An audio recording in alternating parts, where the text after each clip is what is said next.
আপনি বাংলাদেশে একজন পীর সাহেবকেও দেখবেন না, হয় গৃহস্থী করে, না হইলে চাকরি করে, না হইলে ব্যবসা করে, না হইলে অটো চালায়, না হইলে সিএনজি চালায়। এমন একজন পীর সাহেব বাংলাদেশও নাই, খুব সংখ্যায় কম। অধিকাংশ মানুষ পীর সাহেব হলো মুড়িদের এই বেদ কয়দিন খায়, হেই বেদ কয়দিন খায়, হেইখানা শেষ হইলে হেই বেদ যায়, হেই বেদ শেষ হইলে হেই বেদ যায়, বাড়ি শেষ হইলে গ্রাম বদলায়, গ্রাম বদলাইলে থানা বদলায়, থানাও শেষ হইলে আর ফলে জেলা বদলায়। এই ঘুরে ঘুরে বেড়াইতের মতো খাইতে খাইতে খাইতে খাইতে মনে হয় বইয়া রয়েছে 15-20 জন, আসলে একজন। আব্বা আমি মুশতাক ফয়েজি ঢাকাইশের পীর সাহেব। আরে মাটি কাটলেও তো বেটা ডেইলি 500 টাকা পাওয়া যায়, অটো চালাইলেও তো 1000 টাকা কামাই করন যায়, সিএনজি চালাইলেও 1500 টাকা কামাই করন যায়। আমার মতো মানুষটা বইয়া বইয়া খাম, হুগিন নিবিড়ি টেহা দিব, রিক্সাওয়ালায় টেহা দিব, লজ্জার কি আর জায়গা আছে? একটা মরণ বালানা, ঠিক কিনা কও? বাংলাদেশে তো অধিকাংশ এই কারবার। মুড়িদারে বুঝাইতে আছে, বাবা দুনিয়া ছাড়ো, দুনিয়া ছাড়ো। হ্যাঁ তো ছাড়তে ছাড়তে দুনিয়া সাইডা দিয়ে এক মাথা লইয়ে গেছে গা, গিয়া দেখে যে পীর সাহেবে খেত কিনতে কিনতে এই গ্রাম ছাড়াইয়া এই গ্রামও গেছে গা, ঠিক কিনা কও? মুড়ি দিয়া দুনিয়া ছাড়া আর নিজে গিয়া খেত কিনতে আছে, হট জমছে। এই কথাটা একজন মুড়িদেও জিজ্ঞেস না নাই যে হুজুর আপনি যে আমদানি দিয়ে দুনিয়া ছাড়াইতেছে, আর আপনি তো দুনিয়া চাদর মানে গাও দিয়া লাইছেন, খাবার থাকিতে হয়। আপনি তো দুনিয়াটারে চাদর মানে গাও দিয়া লাইছেন। এখন যখন প্রকৃতি ইসলামের কথা বলা হয়, যখন বলা হয় আল্লাহর জমিনে আল্লাহর আইন ছাড়া কারো আইন মানি না, তখন ওই একদল স্বার্থবাজ মানুষ যারা দরবারকে পুঁজি বানাইয়া ব্যবসা করে, মাজারকে পুঁজি বানাইয়া ব্যবসা করে, তারা ইসলামী আন্দোলনের পথে বাধা হয়ে দাঁড়ায়, ঠিক কিনা বলো? 1000 বছর আগে একদল মানুষ, ওরাই ইসলামের পথে বাধা হয়ে দাঁড়িয়েছিল। কয় দল না? ঘুমাইলেছে রো কয় দল গেল, কয় দল রয়েছে, কয় দল? 2 নম্বরে হইল ওই দল যারা ছিল তৎকালীন জমানায় পুঁজিপতি, টাকার মালিক। আবুল আহাব তার ছিল চিফ লিডার। তৎকালীন জমানায় সুদের কারবার ছিল।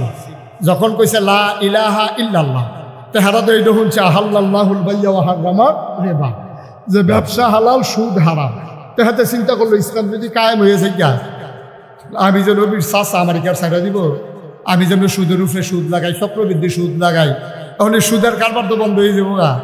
এমন হাতে কইছে টাকা যাও, ইসলাম ঠেকাও, আবার সুদের কারবার বাঁচাও, ঠিক কিনা কও? আজকেও বাংলাদেশে দরবেশের মতো বাপ দইরা, কি সুন্দর দাড়ি, কি সুন্দর টুপি, পায়জামা পাঞ্জাবি সাদা, আরো কত তার সাদা কি বসব দিকে আমরা দেখি। এত সাদার ভিতরে দিয়া তাই নে এই মধ্যবিত্ত শ্রেণীর টাকাগুলোকে ওই যে শেয়ার বাজারের নাম দিয়া লোটপাট করে শেষ করে দিয়েছে, ঠিক কিনা বলো? এই মানুষগুলো মানুষকে ধোঁকা দেওয়ার জন্য মুখ ভর্তি দাড়ি রাখে, আবার এই মানুষের রোষানল থেকে বাঁচার জন্য কামাইয়া হমান হয়ে যায়, ঠিক কিনা কও? এই বাংলাদেশ, এটা বাংলাদেশেই সম্ভব। তার মনের তে যদি দাড়ি রাখতো, আমি নাগাইশের পীর সাহেব, আমি যে দাড়ি রাখছি, আমার যদি কেউ হালাইও যাবো কেলাম দাড়ি কামাও, আমি আগে মাইরালাম, আর ফলে কামাইলাম আমি যেন টেন না পাই, ঠিক কিনা কও? আমার কামাইতে হইলে আগে আমার মারতে হবে, এর আগে আমার দাড়ি কামানো যাবে না। আমরা হয়তো হত্যার শিকার হয়েছে, আমার মানুষগুলো হয়তো ঘরে ঘুমাইতে পারে নাই। তুমি একজন ইসলামী আন্দোলনের কর্মী দেখাও যারা ওই পরাজিত শক্তির ভয়ে, ওই কাফের বাতিল শক্তির ভয়ে, ইসলাম বিরোধীর ভয়ে পাঞ্জাবি ছেড়ে দিয়েছে, দাড়ি ছেড়ে দিয়েছে, টুপি ছেড়ে দিয়েছে। একজন মানুষও বাংলাদেশে পাবা না, ঠিক কিনা বলো? আর তোমরা সারা জীবন আকাম কুকাম কইরা দাড়ি রক্ষা মানুষের ধোকা দিয়া, একবার যখন কায়দাত ফরছে তে মনে করছো কখনো কাটা সিন্ডালাতে কামাইয়া কুমাইয়া হমা, ঠিক কিনা কও? তোরা তো ইসলাম কায়েম হোক ওরা চাইবে না, ওরা তো চাইবে না ইসলাম কায়েম হোক, কারণ ওদের সব কামাই হলো অবৈধ কামাই, যেটা ইসলাম সমর্থন করে না।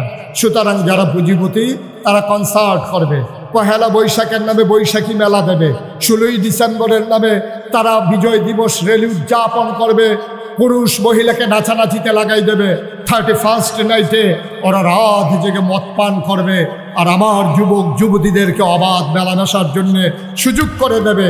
তারা স্পন্সর করে বাংলাদেশের যত বড় বড় কোম্পানি ওরা স্পন্সর করে 26শে মার্চ, ওরা স্পন্সর করে 16ই ডিসেম্বর, ওরা স্পন্সর করে 31st নাইট, ওরা স্পন্সর করে আমার এই বিজয় দিবস পহেলা বৈশাখ। কিন্তু এই কোরআনের মাহফিল শতকরা 92 জন লোক মুসলমানের দেশে, বাংলাদেশের কোনো বহুজাতিক কোম্পানি যে এই মাহফিলটা করতে যত টাকা খরচ হয় আমরা দিয়ে দেব, আজও বাংলাদেশের ইতিহাস হয় নাই। ঠিক কিনা বলেন? আমার খেটে খাওয়া মানুষগুলো যখন কোরআনের মাহফিল সাজাতে চায়, রিক্সাওয়ালার 2 টাকা, ওই মানুষের 1 মুঠো চাল, আর মানুষগুলো খেটে খাওয়া মানুষের সামান্য কিছু দিয়ে এই মাহফিলগুলো যখন দাঁড় করায়, ওরা মুসলমানের সন্তান, টুপি মাথায় দেয়, সময়ে সময়ে নির্বাচনের আগে হজ করে আসে, শাহজালাল মাজার দিয়ে তারা নির্বাচনী প্রচারণা শুরু করে। এই মানুষগুলো এই কোরআনের মাহফিলে বাধা দেয়, তাইলে বুঝতে হবে এই হাল তারা জাল হাল। ঠিক কিনা কম? এই হালের ভিতরে রহস্য আছে, বুঝা গেল কুসকুস কালা হাল। ঠিক কিনা কম? তুমি নির্বাচনের আগে হজও যাও, তুমি নির্বাচনের আগে শাহজালালের মাজারও যাও, তুমি টুপি জাতা দিয়ে মাথা ধরো, তুমি 40 বান্ধে হাতে তসবি নিয়ে মানুষকে ধোকা দাও, অথচ কোরআনের মাহফিল হতে দাও না। উদাহরণের জন্য তো মাদাইয়া যাওয়ার লাগতো না, উদাহরণের লেগে ঢাকা যাওয়ার দরকার নাই। আমার চান্দলার তাফসির মাহফিল হতে দেওয়া হয় নাই, এইটাই আমার উদাহরণ। ঠিক কিনা কম? কোনো দূরে যাওয়ার আমার দরকার নাই, কখনো দিছে না দিছে এটা আমার জানার দরকার নাই। আমার সানলা হইছে না, এটা আমরা সারা বছর কয়া তারে ফাইলে কয়া। ঠিক কিনা কম? কি রে কি নমনে কি হ্যাঁ কি দেখতে আস নমনে কি দেখতে আস? ওই যে কইছিল যদি আমার হাত বানবা কিন্তু মন বানবা কি দিয়া। ঠিক কিনা কম? তুমি আমার তাফসীর মাহফিল বন্ধ করে দেবা। 2024 সালে মাগরিবের পরে এসে দেখো তাফসীর মাহফিল আর লোক সমাগম নয়, জনসমুদ্রে পরিণত হয়েছে। ঠিক কিনা বলে?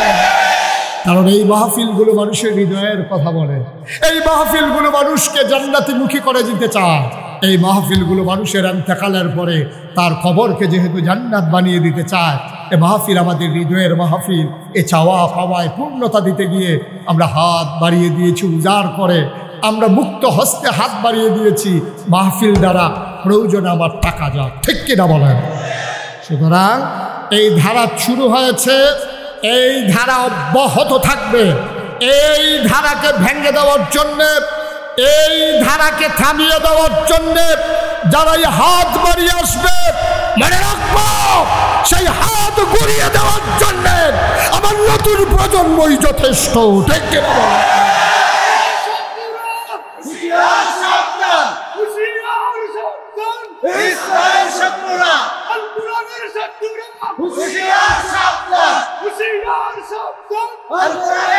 সবাই পড়েন আমিন, জোরে পড়েন আমিন।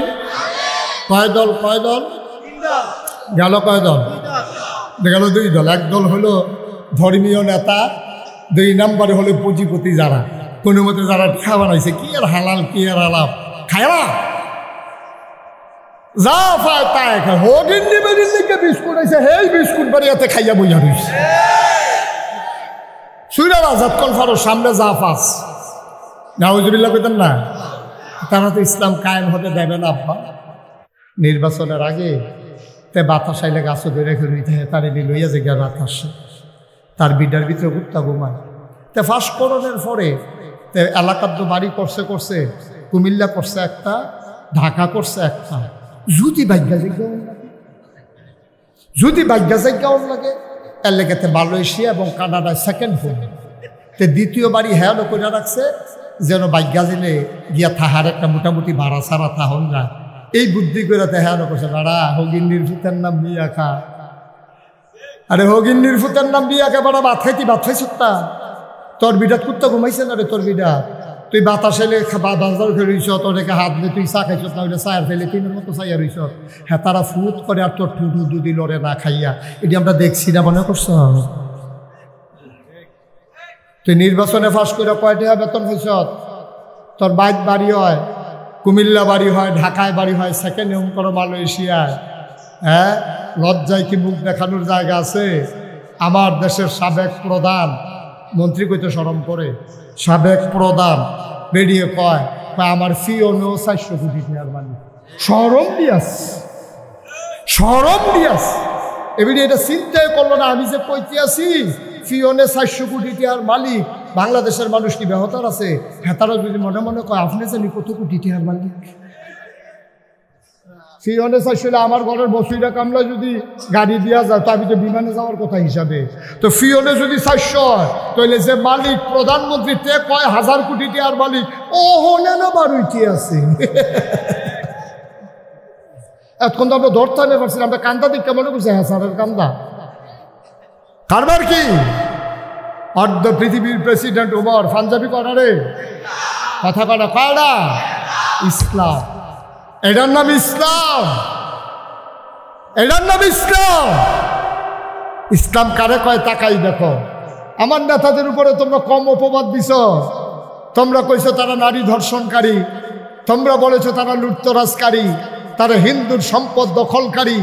5টা বছর আমার 2 নেতা মন্ত্রিত্ব করেছে, তন্ন তন্ন করে তালাশ করা হয়েছে, বানানো অনেক অভিযোগ দিয়েছ, কিন্তু আমার 2 মন্ত্রীর একটা টাকা আত্মসাৎ করেছে তার চরম শত্রুরাও দাবি করতে পারে নাই। ঠিক কিনা বলো?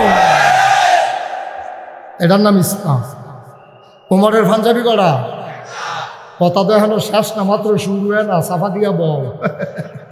এই এমপি সাহেব মন্ত্রী সাহেবের গাড়ির সামনে দিয়ে দাঁড়াইতেন না, যে মন্ত্রী সাহেব আগে দিয়ে রিক্সা তুলনের ভাড়া পাইছেন না, চান্দা তুললা নির্বাচন করাইলাম, আপনি যখন গাড়ি দিয়ে ফোন করে দেখেন পে করে গেছে গীতাছেন কারবারটা গীতা, এই যে কুট শুট পয়রা রয়েছেন দেহা পাইছেন কো, এই কথা জিগাইতেন পারবেন? এই জিগাইতেন পারতেন না দেখে ধ্বংস।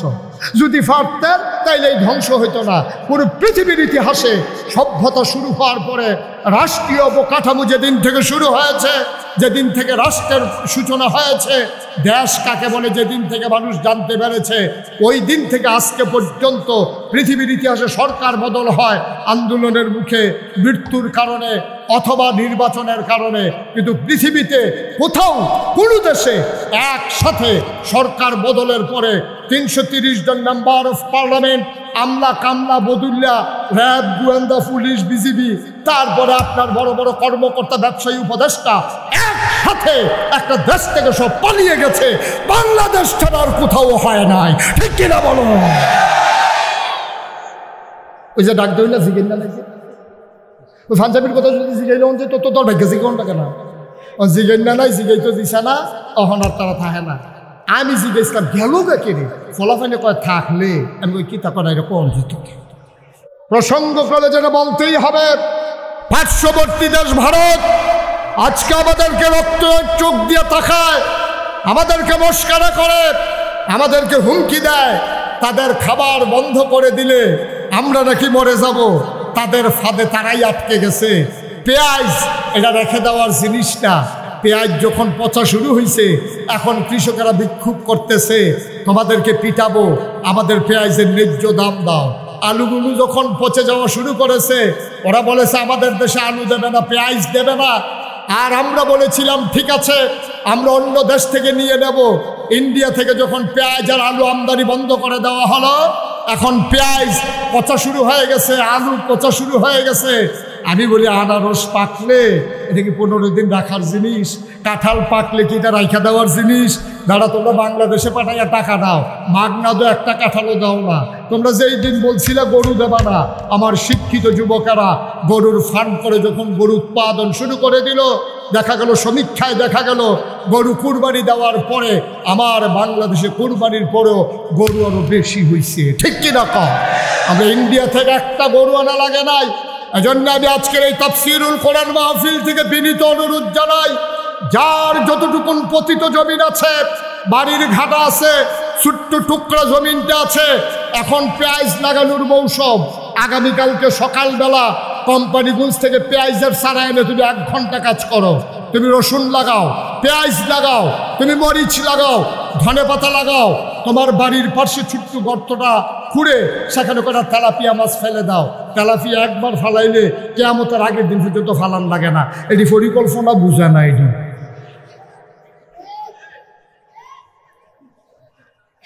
তো বেড়া এই দিন গেছে না রে, আমরা ফেজাই শহীদ তলে ফেজ আর বেরিয়ে তোর চুলের বেনির মতো ফাহাইয়া ওই ঘরের তোর ওখান লোকে রৌন টাঙ্গাই রাখছে আম্মার কামড় হাতে টান দিয়া ডাইল বাগার দিয়া লাইছে রৌন দিয়া ফেজ আছিল আমরা শহীদ তলে রৌন আছে এই তরকের ভিতরে আলু বুড়ি আলু তালা দিয়া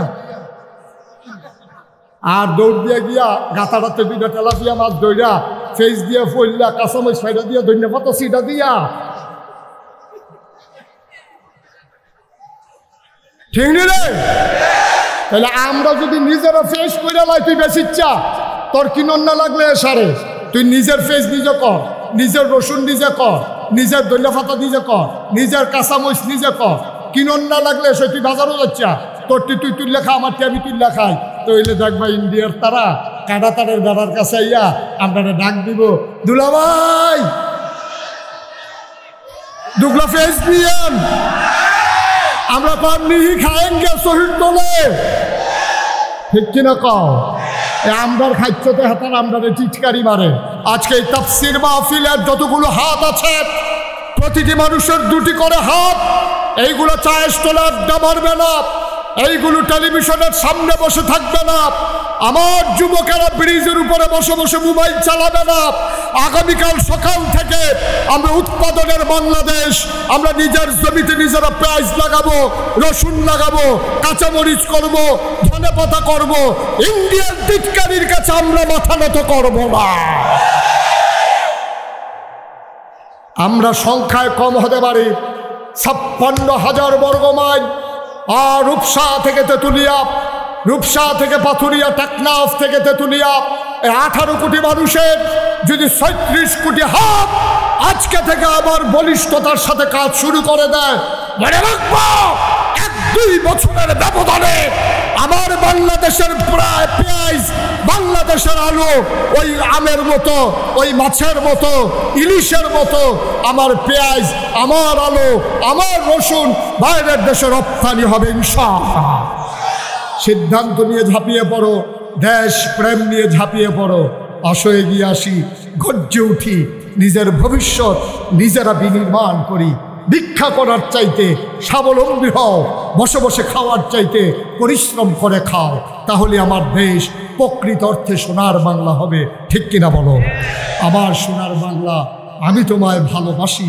সেই সোনার বাংলার সোনার মানুষ গর্বিত নাগরিক হতে চাই আমরা প্রতিটি মানুষ আল্লাহ যেন কবুল করে জুড়ে পড়ো আর জুড়ে যেই যুবকেরা পাঞ্জা লড়তে জানে ঝঞ্ঝার সাথে যেই যুবকেরা ঝড়ের মুখে দাঁড়িয়ে থাকতে পারে অটল পাহাড়ের মতো আমরা তো সেই যুবক পুলিশ যখন বন্দুক তাক করেছে আমার আবু সাইদ সিনা টান টান করে দাঁড়িয়েছে ঠিক কিনা বলো আমরা তো সেই যুবক যেই যুবকেরা পিপাসার্থ মানুষকে পানি পানি বলে পানি পান করিয়ে এক বুক পিপাসা নিয়ে আল্লাহর রাহে হাজিরা দিয়েছে ঠিক কিনা বলো আমরা যেমন করে দেশ বাঁচাতে জানি যেমন করে ইসলাম বাঁচাতে জানি যেমন করে আমার সমাজ বাঁচাতে জানি তেমন করে এই নতুন করে প্রতিষ্ঠিত এই তাফসীর মাহফিলকেও আমরা টিকিয়ে রাখতে জানি ঠিক কিনা বলো এর জন্য আগামী বছরে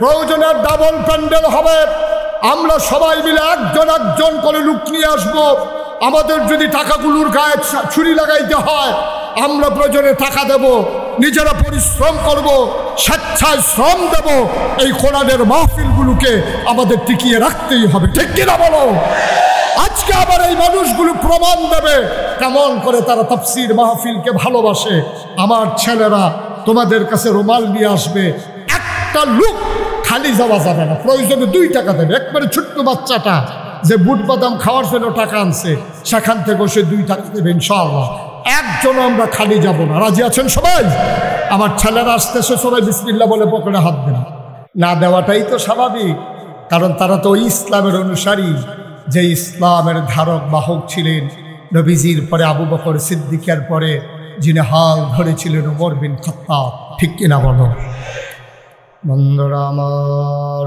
ভাইরা আমার আল্লাহর নবী নাই আবু বকর সিদ্দিকের ইন্তেকাল হয়ে গেছে ও মুসলমান মন দিয়ে শুনো সবাই পাগল হয়ে গেছে নবী নাই আবু বকর সিদ্দিক নাই কে রাখবে ইসলামের পতাকাকে উড্ডীন কে চেয়ে রাখবে, কে হবে আমাদের অভিভাবক। সবাই খুঁজতেছিলেন ওমরকে, খুঁজে খুঁজে পাওয়া যাচ্ছিল না। ওমর কই, ওমর কই, ওমর কই। খুঁজে খুঁজে ঘরের দরজায় গিয়ে দেখা গেল দরজা ভেতর থেকে বন্ধ। ডাকলেন, কে? ওমর কই, আপনি ভেতরে আছেন নাকি? কাঁদতে কাঁদতে তার চোখ দুইটু লাল হয়ে গেছে, চোখ ফুলে গেছে, বড় বড় হয়ে গেছে। ওমর ডাক দেয়া কয়, কেন তালাশ করো? কয়, আপনি এখানে বসে আছেন, আবু বকর নাই, নবীজি নাই, কে ইসলামের এই ঝান্ডা উড়াবে, কে আমাদেরকে চেয়ে রাখবে? ওমর কাঁদে আর কয়, আমি জানতাম তোমরা আমারে তালাশ করবা, এই জন্য আমি লুকিয়ে আছি। আমি বাবা ক্ষমতা চাই না, কোনো মতে বাকি জিন্দেগিটা কাটাতে চাই। আমি জানতাম আবু বকরের পরে এই গামছা আমার গলায় লাগাই দেবা, এই বেরি আমার পায়ে লেগে যাবে, আমি কিয়ামতের ময়দানে কি জবাব দেব? আল্লাহ সেদিন যদি ডেকে জিজ্ঞেস করে, ওমর রে, ওমর তোর শাসন আমলে একটা কুকুর কেন ফুরাত নদীর তীরে না খেয়ে মারা গেল, জবাব দে।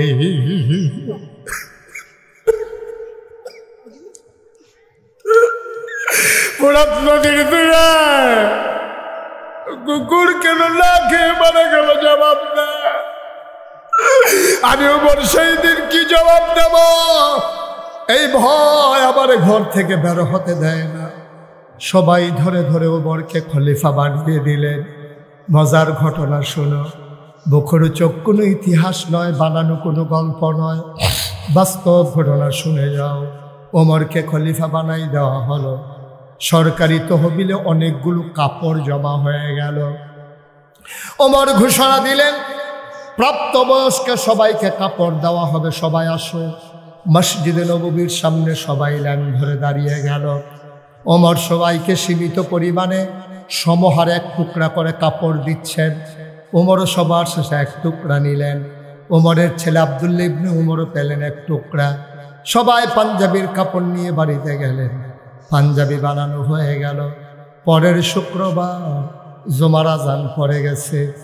আমিরুল মুমিনিন, খলিফাতুল মুসলিমিন, ইসলামের দ্বিতীয় খলিফা, জান্নাতের সুসংবাদ প্রাপ্ত দ্বিতীয় মানুষ ওমর।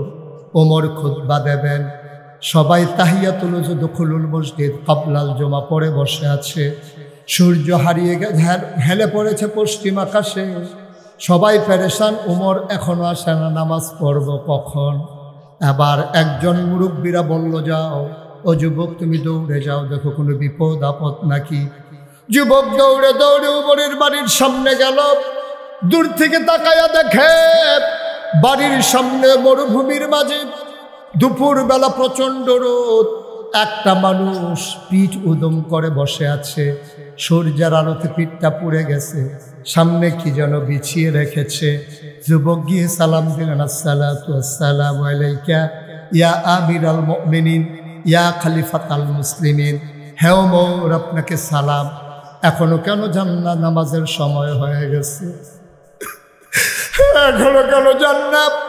সবাই মিলে নামাজের জন্য অপেক্ষা করতেছে। ওমর বললেন, বাবা তুমি গিয়ে বলো আমি এখনই আসতেছি। আমার পাঞ্জাবিটা আমি যখন গায়ে দিতে যাব, দেখি একটু ময়লা হয়ে গেছে। জুমার দিনে ময়লা পাঞ্জাবি গায়ে দিয়ে যাওয়া ঠিক হবে না, এই জন্য পাঞ্জাবিটা ধুয়ে দিছিলাম, শুকাইতে একটু দেরি হয়ে গেছে। এই তো পাঞ্জাবি শুকিয়ে গেছে, তুমি যাও, আমি আসতেছি। তাইলে বোঝা গেল অর্ধ পৃথিবীর প্রেসিডেন্ট, আমিরুল মুমিনিন, খলিফাতুল মুসলিমিন, যার ব্যাপারে নবী নিজেই ঘোষণা দিয়েছেন, আনা খাতামুন নাবিয়্যিন লা নাবিয়্যা বা'দি, আমি হলাম সর্বশেষ নবী, আমার পরে আর নবী নাই। আমার পরে যদি নবী থাকতো, আমার উমর আমার পরে নবী হইতো। ওমর পাঞ্জাবি ধুয়ে বসে আছেন, সকালে যাবেন। তাইলে বুঝা গেল উমরের পাঞ্জাবি 10-12টা। কথা কয় না, কয়টা? অর্ধেকটা পৃথিবীর প্রেসিডেন্ট আমিরুল মুমিনিন খলিফাতুল মুসলিমিন পাঞ্জাবি হইল একটা। ইসলাম, এটার নাম হচ্ছে ইসলাম। নির্বাচনের আগে তে বাতাস আইলে গাছ ধরে রেখে তার লইয়া যে গিয়া বাতাস, তার বিডার ভিতরে গুপ্তা ঘুমায়। তে ফাঁস করণের পরে এলাকার তো বাড়ি করছে কুমিল্লা করছে একটা, ঢাকা করছে একটা, যদি ভাগ্যা জায়গাও লাগে এর লেগেতে মালয়েশিয়া এবং কানাডায় সেকেন্ড হোম, তে দ্বিতীয় বাড়ি হ্যাঁ করে রাখছে যেন ভাগ্যা জেলে গিয়া থাহার একটা মোটামুটি ভাড়া ছাড়া থাহন যায়। এই বুদ্ধি করে হ্যাঁ করছে বাড়া হগিন্নির ফুতের নাম বিয়া খা, আরে হগিন্নির ফুতের নাম বিয়া খা বাড়া ভাত খাইছ তা তোর বিটাত কুত্তা ঘুমাইছে না রে তোর বিটা, তুই বাতাসেলে বাজার ফেরিস তোর রেখে হাত দিয়ে তুই চা খাইছ না ওইটা চায়ের ফেলে তিনের মতো চাইয়া রইছ, হ্যাঁ তারা ফুট করে আর তোর ঠুটু দুদি লড়ে না খাইয়া, এটি আমরা দেখছি না মনে করছ। তুই নির্বাচনে ফাঁস করে কয়টা বেতন হয়েছ, তোর বাইক বাড়ি হয় কুমিল্লা বাড়ি হয় ঢাকায় বাড়ি হয়, সেকেন্ড হোম করো মালয়েশিয়ায়, হ্যাঁ লজ্জায় কি মুখ দেখানোর জায়গা আছে? আমার দেশের সাবেক প্রধান মন্ত্রী কইতে শরম করে, সাবেক প্রধান বেরিয়ে কয় আমার ফি অনেও 400 কোটি টাকার মালিক, শরম দিয়াস এবারে এটা চিন্তাই করলো না। আমি যে কইতে আছি ফিওনে 400 কোটি টাকার মালিক, বাংলাদেশের মানুষ কি বেহতার আছে? হ্যাঁ তারা যদি মনে মনে কয় আপনি জানি কত কোটি টাকার মালিক, ফিওনে 400 আমার ঘরের বসুইরা কামলা যদি গাড়ি দেওয়া যায় তো আমি তো বিমানে যাওয়ার কথা হিসাবে, তো ফিওনে যদি 400 হয় তাহলে যে মালিক প্রধানমন্ত্রী তে কয় 1000 কোটি টাকার মালিক, ও হনে না বারুইটি আছে। এতক্ষণ তো আমরা ধরতে পারছিলাম, আমরা কান্দা দিক মনে করছি হ্যাঁ স্যারের কান্দা কারবার কি অর্ধ পৃথিবীর প্রেসিডেন্ট ওমর পাঞ্জাবি করারে কথা কটা কয়টা ইসলাম, এটার নাম ইসলাম, এটার নাম ইসলাম। ইসলাম কারে কয় তাকাই দেখো। আমার নেতাদের উপরে তোমরা কম অপবাদ দিছ, তোমরা কইছো তারা নারী ধর্ষণকারী, তোমরা বলেছো তারা লুটতরাজকারী, তারা হিন্দুর সম্পদ দখলকারী। 5টা বছর আমার 2 নেতা মন্ত্রিত্ব করেছে, তন্ন তন্ন করে তালাশ করা হয়েছে, বানানো অনেক অভিযোগ দিয়েছ, কিন্তু আমার 2 মন্ত্রীর একটা টাকা আত্মসাৎ করেছে তার চরম শত্রুরাও দাবি করতে পারে নাই, ঠিক কিনা বলো? এটার নাম ইসলাম।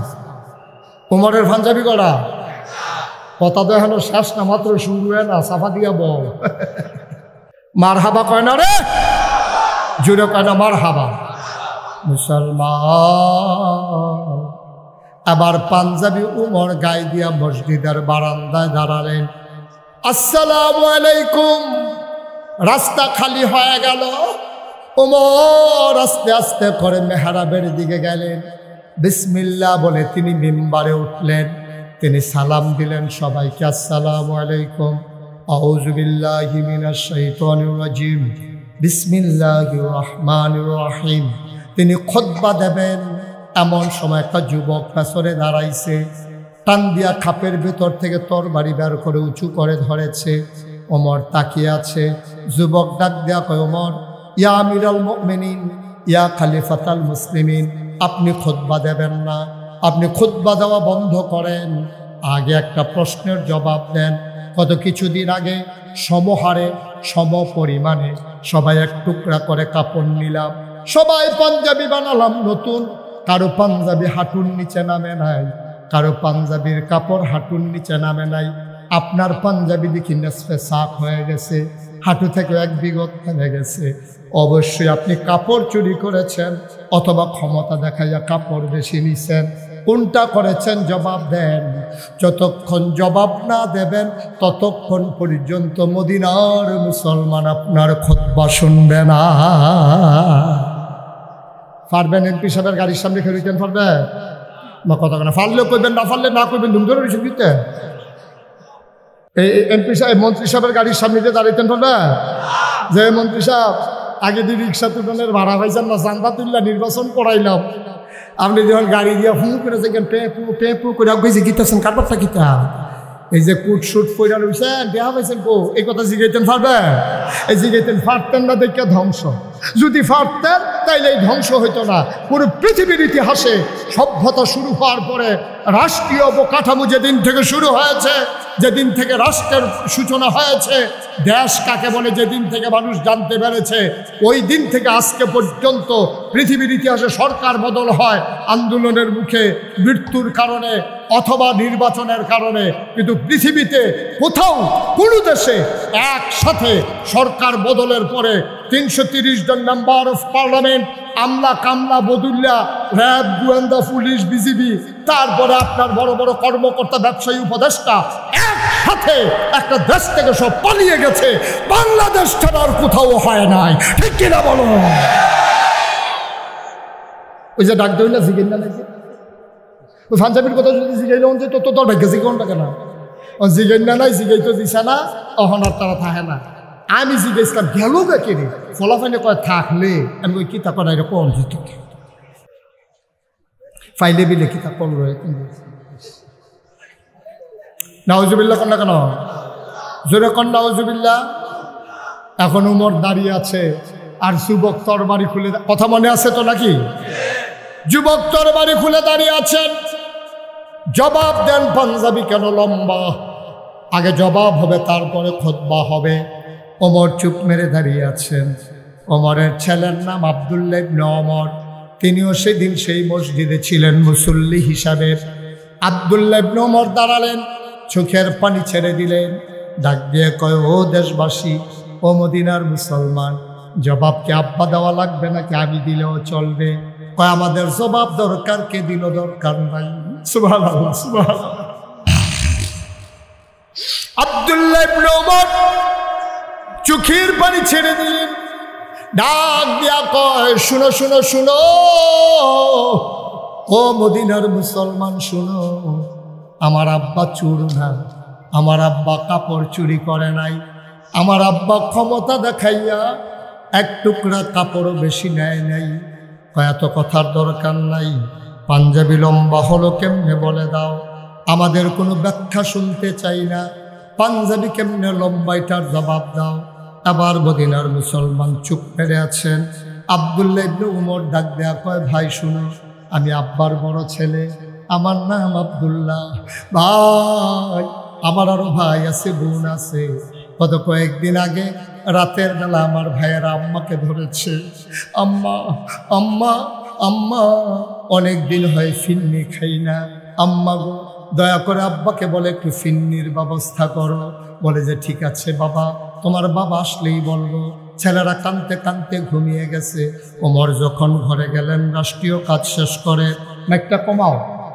ওমর যখন ঘরে গেলেন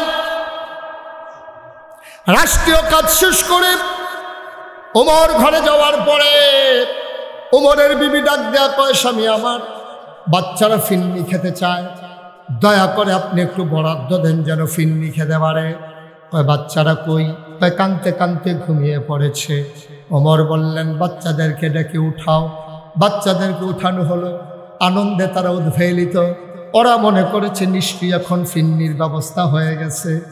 ছেলেরা যখন উঠেছে ওমর ডাক দিলেন, বাবা কাছে আসো, শুনলাম তোমাদের মায়ের কাছে তোমরা নাকি ফিন্নি খেতে চাও।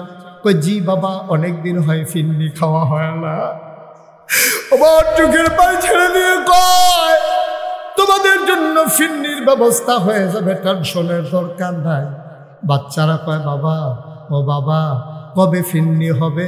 ওমর মুস্কি হেসে কয়, মদিনায় সবার ঘরে যেই দিন ফিন্নি হবে।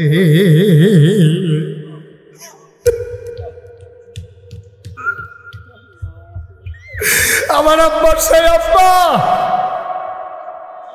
সন্তানের আপনারে বাবা ফিন্নি রান্না করতে দেন নাই, আর কাপড় চুরি করবে এটা তোমরা ভাবলা কেমনে?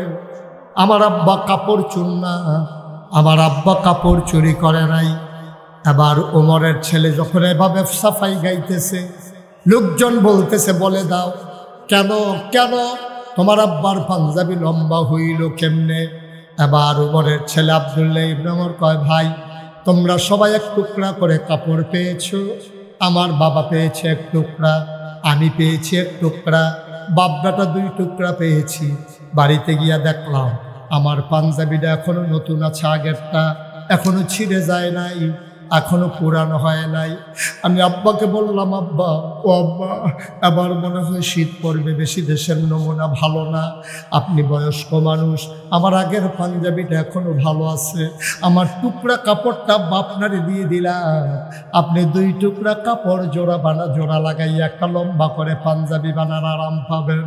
ও মদিনার মুসলমান, আমার আব্বা কাপড় চুরি করে নাই, আমার আব্বা ক্ষমতা দেখাইয়া কাপড় বেশি নেয় নাই, আমার টুকরা কাপড় আব্বাকে দিয়ে দেওয়ার কারণে আমার আব্বার পাঞ্জাবি লম্বা হয়েছে। আমার আব্বা কখনোই চুরি করতে পারে না। মদিনার মুসলমান সবাই বলে, ঠিক আছে ওমর খুতবা দিয়ে দাও। ওমর কয় না, আমি খুতবা দেব না। ওই যে যুবকটা তরবারি উঁচু করছিল সে কই? আবার যুবকরে ডাক দিছে, আসো সামনে আসো। সবাই রাস্তা করে দিল, যুবক মাথা নিচু করে আগাইল। ওমর মিম্বার থেকে নামলেন, ওমর হাত ছড়িয়ে দাঁড়ালেন, যুবক লাফ দিয়ে ওমরের বুকে পড়ে যায়। ওমর ঝাপটে ধরেছে, ওমর কান্দে, যুবকও কান্দে। আবার উমর ছেড়ে দিয়ে কয়, যুবকেরা রে, ও মদিনার মুসলমানেরা, যেই দিন পর্যন্ত ইসলামের ভিতরে অসঙ্গতি দেখলে, অনিয়ম দেখলে, কোনো সমস্যা দেখলে, যেই দিন পর্যন্ত এইভাবে তরবারি খুলে যুবক দাঁড়িয়ে যাওয়ার ক্ষমতা রাখবে, ওই দিন পর্যন্ত ইসলামের দিকে চোখ বড় বড়তা করে তাকানোরও সুযোগ কেউ পাবে না, ঠিক কিনা? আজকে 250 কোটি মুসলমান থাকার পরে আজকে আবার ভারতের ঝিলাম নদীর পানি স্বচ্ছ স্ফটিকের মতো, ডালিমের দানার মতো যে পানি ছিল স্বচ্ছ, সেই পানি আজকে রক্তে রঞ্জিত হয়েছে, আমার কাশ্মীরের মুসলমানের রক্তে, ঠিক কিনা বলো? আজকে নাফ নদীর পানি আজকে রক্তে রঞ্জিত হয়েছে আমার আরাকানের মুসলমানের রক্তে। আজকে তাকিয়ে দেখো, ফিলিস্তিনের দুদু মরুভূমি রক্তে রঞ্জিত হয়েছে, আর হাড় গোড় দিয়ে সেই মরুপ্রান্ত আজকে হাড় ঘুরের একটা বিশাল বড় মনে হয় কারখানা হয়ে গেছে। আমার লেবাননের মুসলমানরা জীবন দিচ্ছে। গোটা বিশ্বে প্রাচ্য থেকে পাশ্চাত্য, আর এই পৃথিবীর উত্তর মেরু থেকে দক্ষিণ মেরু 250 কোটি মুসলমান থাকার পরে সব জায়গায় মুসলমান মার খায়, মুসলমান নির্যাতিত হয়, মুসলমান নিপীড়িত হয়। আমার সোনার বাংলায় মুসলমানদেরকে কচুকাটা করা হয়েছে। এইভাবে যুগে যুগে সময়ে সময়ে ইসলামকে দাবিয়ে রাখার জন্য সকল শক্তি একজুট হয়ে ইসলামকে দাবিয়ে রাখার প্রচেষ্টা চালিয়েছে। খোদার কসম, খোদার কসম, মুসলমান যদি সিংহের মতো গর্জন দিয়ে উঠে, ওই কাফের বেদিনেরা চামচিকার মতো গর্তের ভিতরে পালানো ছাড়া উপায় থাকবে না, ঠিক কিনা বলো? মুসলমানের কোয়ান্টিটি হয়েছে, তাদের কোয়ালিটি আজকে ডিস্ট্রয় হয়ে গেছে। আমরা সংখ্যায় বেড়েছি, কিন্তু আমাদের যোগ্যতা বলতে কিচ্ছু নাই, আমাদের আমানতদারি নাই, আমাদের ভিতরে সততা নাই, আমাদের ওয়াদা আমরা খেলাফ করে ফেলি। না মসজিদে আজান হয়, মানুষগুলো মসজিদের সামনে দিয়ে হেঁটে চলে যায়, নামাজের জন্য মসজিদে ঢুকে না।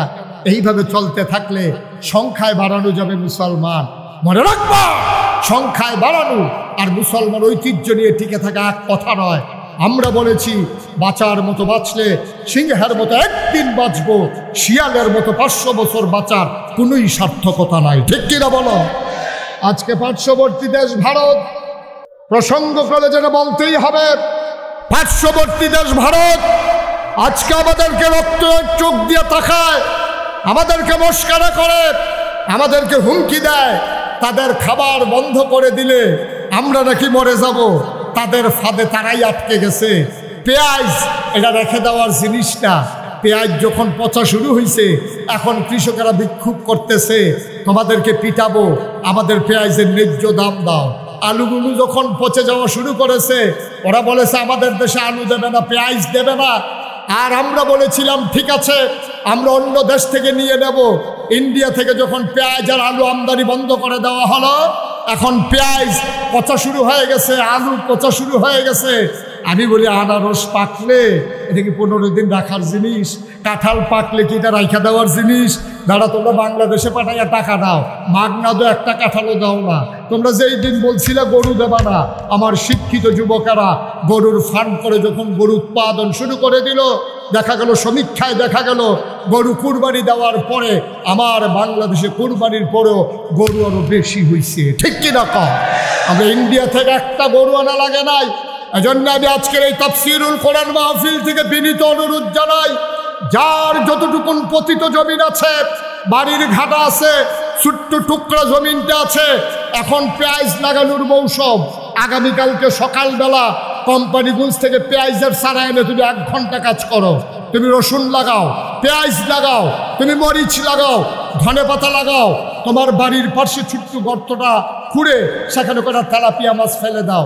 তেলাপিয়া একবার ফালাইলে কিয়ামতের আগের দিন পর্যন্ত ফালান লাগে না। এটি পরিকল্পনা বুঝে না। এটি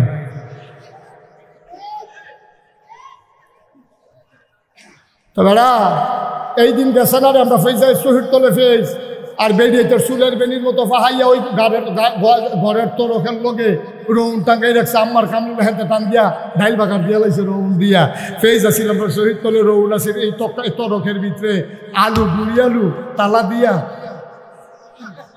আর দৌড় দিয়া গিয়া গাতাটাতে 2টা তেলাপিয়া মাছ দইরা ফেজ দিয়া ফইলা কাঁচামরিচ ফাইডা দিয়া ধন্যপাতা সিটা দিয়া, ঠিক নি রে? তাহলে আমরা যদি নিজেরা ফেস করে লাই, তুই বেশি ইচ্ছা তোর কিনন না লাগলে সারে, তুই নিজের ফেস নিজে কর, নিজের রসুন নিজে কর, নিজের ধনিয়া নিজে কর, নিজের কাঁচামরিচ নিজে কর, কিনন না লাগলে সে তুই বাজারও যাচ্ছা, তোরটি তুই তুই লেখা, আমারটি আমি তুই লেখাই। তো হইলে দেখবা ইন্ডিয়ার তারা কাটা তারের বেড়ার কাছে আইয়া আমরা ডাক দিব, দুলাভাই দুগলা ফেস দিয়েন, আমরা পান নিহি খায়েঙ্গে শহীদ তোলে, ঠিক কিনা কও? আমরার খাদ্যতে হাতার আমরারে টিটকারি মারে। আজকে এই তাফসীর মাহফিলের যতগুলো হাত আছে, প্রতিটি মানুষের 2টি করে হাত। এইগুলো চায়ের স্টলে আড্ডা মারবে না, এইগুলো টেলিভিশনের সামনে বসে থাকবে না, আমার যুবকেরা ব্রিজের উপরে বসে বসে মোবাইল চালাবে না। আগামীকাল সকাল থেকে আমরা উৎপাদনের বাংলাদেশ, আমরা নিজের জমিতে নিজেরা পেঁয়াজ লাগাবো, রসুন লাগাবো, কাঁচামরিচ করবো, ধনেপাতা করবো। ইন্ডিয়ান টিটকারির কাছে আমরা মাথা নত করবো না। আমরা সংখ্যায় কম হতে পারি, 56,000 বর্গ মাইল। আর রূপসা থেকে তেঁতুলিয়া, রূপসা থেকে পাথুরিয়া, টেকনাফ থেকে তেঁতুলিয়া, 18 কোটি মানুষের যদি 36 কোটি হাত আজকে থেকে আবার বলিষ্ঠতার সাথে কাজ শুরু করে দেয়, মনে রাখবো 1-2 বছরের ব্যবধানে আমার বাংলাদেশের প্রায় পেঁয়াজ, বাংলাদেশের আলু ওই আমের মতো, ওই মাছের মতো, ইলিশের মতো আমার পেঁয়াজ, আমার আলু, আমার রসুন বাইরের দেশে রপ্তানি হবে ইনশাআল্লাহ। সিদ্ধান্ত নিয়ে ঝাঁপিয়ে পড়ো, দেশ প্রেম নিয়ে ঝাঁপিয়ে পড়ো। আসো এগিয়ে আসি, গর্জে উঠি, নিজের ভবিষ্যৎ নিজেরা বিনির্মাণ করি। ভিক্ষা করার চাইতে স্বাবলম্বী হও, বসে বসে খাওয়ার চাইতে পরিশ্রম করে খাও, তাহলে আমার দেশ প্রকৃত অর্থে সোনার বাংলা হবে, ঠিক কিনা বলো? আমার সোনার বাংলা, আমি তোমায় ভালোবাসি। সেই সোনার বাংলার সোনার মানুষ, গর্বিত নাগরিক হতে চাই আমরা প্রতিটি মানুষ। আল্লাহ যেন কবুল করে। জুড়ে পড়ো, আর জুড়ে। যেই যুবকেরা পাঞ্জা লড়তে জানে ঝঞ্ঝার সাথে, যেই যুবকেরা ঝড়ের মুখে দাঁড়িয়ে থাকতে পারে অটল পাহাড়ের মতো, আমরা তো সেই যুবক। পুলিশ যখন বন্দুক তাক করেছে, আমার আবু সাইদ সিনা টান টান করে দাঁড়িয়েছে, ঠিক কিনা বলো? আমরা তো সেই যুবক, যেই যুবকেরা পিপাসার্থ মানুষকে পানি পানি বলে পানি পান করিয়ে 1 বুক পিপাসা নিয়ে আল্লাহর রাহে হাজিরা দিয়েছে, ঠিক কিনা বলো?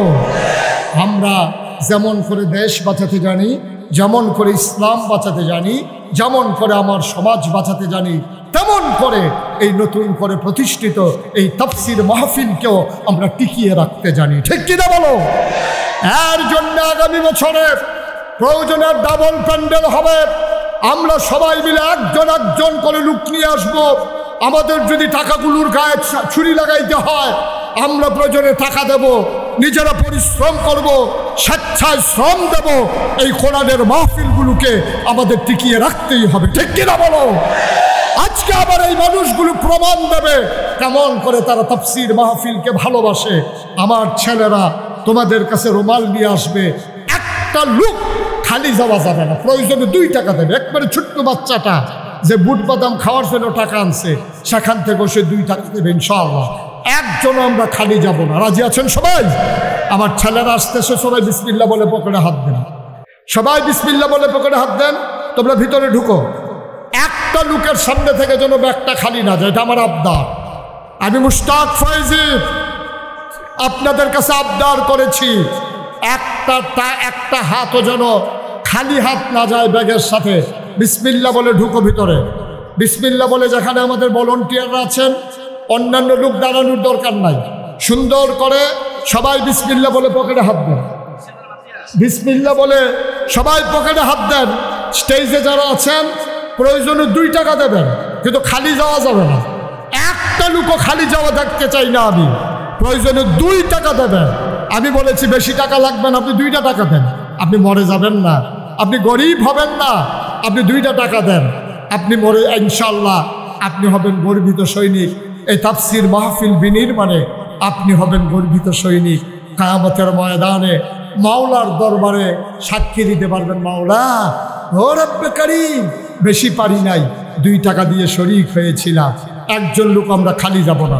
সবাই মহব্বতের সাথে দিয়ে দেন। আর সবাই মিলে আমরা একটা ইস্তেগফার করি। সবাই আমার সাথে পড়েন, আউযু বিল্লাহি মিনাশ শাইতানির রাজিম, বিসমিল্লাহির রহমানির রহিম, আস্তাগফিরুল্লাহ রব্বি মিন কুল্লি যামবি ওয়া আতুবু ইলাইহি লা হাওলা ওয়ালা কুওয়াতা ইল্লা বিল্লাহিল আলিয়্যিল আযীম। হে আল্লাহ, ইচ্ছায় অনিচ্ছায়, প্রকাশ্যে গোপনে, শয়তানের কুমন্ত্রণায় পড়ে, নফসের তাড়নায় পড়ে জীবনে যত গুনাহ করেছি সবাই মিলে মাফ চাই। আমাদের জীবনের গুনাহগুলো মাফ করে দাও। তাফসীর মাহফিল আজকে চান্দোলা এখানেই শেষ। কথা বলা, মাহফিল কি এখানে শেষ? শেষ না শুরু? শেষ দিনের আজকে শুরু মাগরিবের পরে। ধারাবাহিকভাবে আমাদের মহামান্য মুফাসসিরগণ আলোচনা করবে। আরো 3 জন মেন ইনটেক, হ্যাঁ, সাইদুর রহমান সাহেব, রাফিকুর রহমান মাদানী, এম হাসিবুর রহমান, 3 জন ইনটেক বক্তা বসাই রাখছি আমরা। তারা আসবে। আড়াইবাড়ির পীর সাহেব, আমার আদরের ধন, কলিজার টুকরা খাবির সাইদি, উনি আসবেন। আপনাদেরকে একটা দাওয়াত দেই, আগামী 17ই জানুয়ারি নাগাইশ দরবার শরীফের মাহফিল। আগামী 27শে জানুয়ারি নাগাইশ দরবার শরীফের মাহফিল। মাহফিলে উপস্থিত আসবেন, থাকবেন সাদিকুর রহমান আজহারি, আবু নসর আশরাফি, আবুল কাসেম সরকার, ইয়াসিন আহমদ ফারুকি, গোলাম জিলানি, পান্ডুগড়ের পীর সাহেব, ফুরফুরার পীর সাহেব, এমন করে প্রথিতযশা আলেমী দিনেরা 17ই জানুয়ারি নাগাইশের মাহফিলে থাকবেন। সাদিকুর রহমান আজহারি, আবু নসর আশরাফি, আবুল কাসেম সরকার, তারপরে মতিউল্লাহ সিদ্দিকী, সোনাকান্দার পীর সাহেব হুজুরের সুযোগ্য বড় সাহেবজাদা, আর এইরকম প্রথিতযশা আলেমেরা থাকবেন। আপনারা সবাই যাবেন। জানুয়ারি মাসের কয় তারিখ? কথা কেন, কয় তারিখ? 17 তারিখ নাগাইশের মাহফিল। আমি সবাইকে দাওয়াত দিলাম, সবার জন্য দোয়া করি। মাশাআল্লাহ, আমার আদরের ধন, কলিজার টুকরা মাওলানা নেয়ামতুল্লাহ রহমাতুল্লাহের সুযোগ্য সাহেবজাদা পীরজাদা মোহাম্মদ মুবাশশিরুল হক, ইমান ও ইমান ভঙ্গের কারণ একটা কিতাব লিখেছেন। গেইটে পাবেন, স্টল আছে, আপনারা নিয়ে যাবেন। ইমান ভঙ্গের কারণগুলো জানার মাত্র 30 টাকা, নিয়ে যাওয়া দরকার। আইয়ুহাল্লাযীনা আমানু সাল্লু আলাইহি ওয়া সাল্লিমু তাসলিমা। আল্লাহুম্মা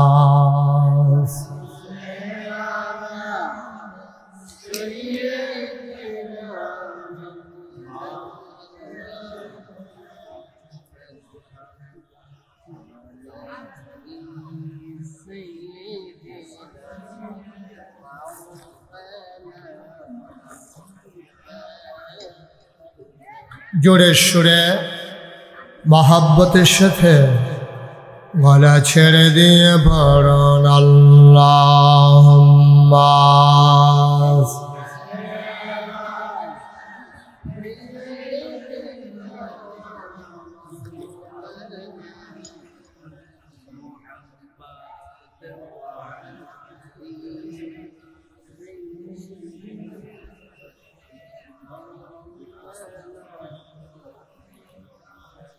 লা ইলাহা ইল্লাল্লাহ লা ইলাহা ইল্লাল্লাহ লা ইলাহা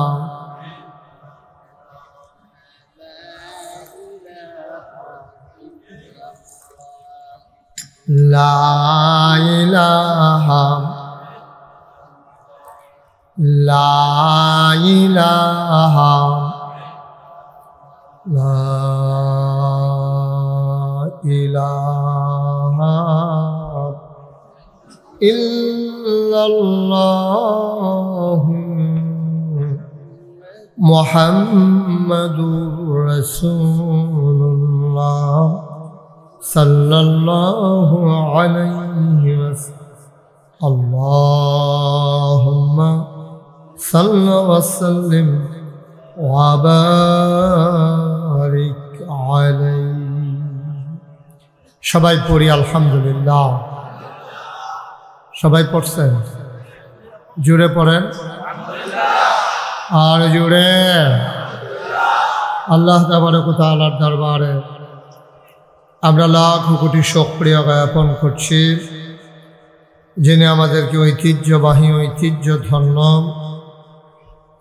সিরাতুন নবী সাল্লাল্লাহু আলাইহি ওয়াসাল্লাম ফাউন্ডেশন চান্দা ব্রাহ্মণপাড়া কর্তৃক আয়োজিত 3 দিন ব্যাপী 31তম তাফসীরুল কোরআন মাহফিলের সমাপনী দিবসে মাগরিবের পরে মোবারক সময় শত ব্যস্ততা উপেক্ষা করে সপ্তাহের ছুটির দিনে ছুটের আমেজকে পাশ কাটিয়ে যেন আমাদেরকে আসার বসার কিছু কথা শোনার সুযোগ করে দিলেন। হৃদয়ের সবটুকুন আবেগ, উচ্ছ্বাস, ভালোবাসা, আকুতি কাকুতি মিনতি জমা করে মাবুদের শিখানো কালেমা দিয়ে চিৎকার করে সবাই পড়ি আলহামদুলিল্লাহ। জনাব সাহেবে সদর আজকের এই মাহফিলের জনাব সভাপতি, সিরাতুন নবী সাল্লাল্লাহু আলাইহি ওয়াসাল্লাম ফাউন্ডেশনের সম্মানিত সভাপতি, এই এলাকার কৃতি সন্তান বিশিষ্ট আলেমে দ্বীন, সুলতানপুর ফাজিল মাদ্রাসার সম্মানিত প্রিন্সিপাল অধ্যক্ষ কবির আহমদ সাহেব, প্রিয় পরিচালক, আমার হৃদয়ের গভীরতম প্রদেশে যার জায়গা, জনাব অধ্যাপক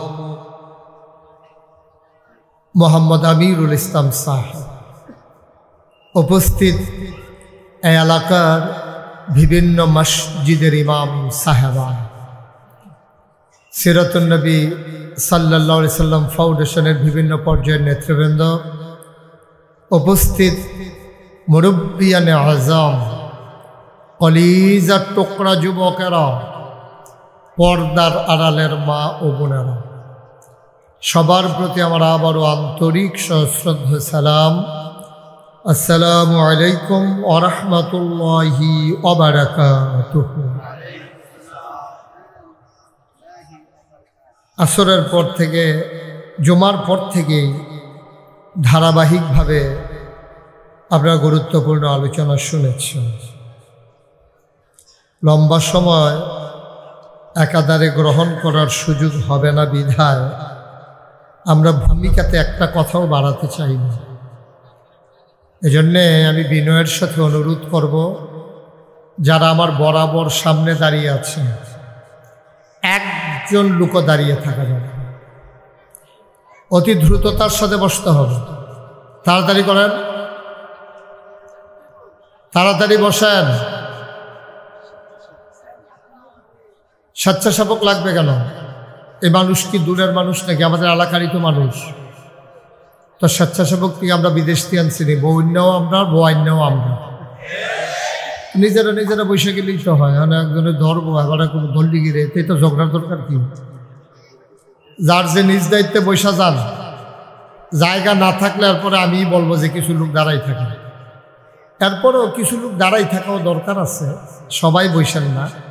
তাইলে আমরা বলতে পারবো যে এই লোক হয়েছে, জায়গা হয়েছে না। কিছু লোক দাঁড়াই থাকলে আবার সুবিধা আছে।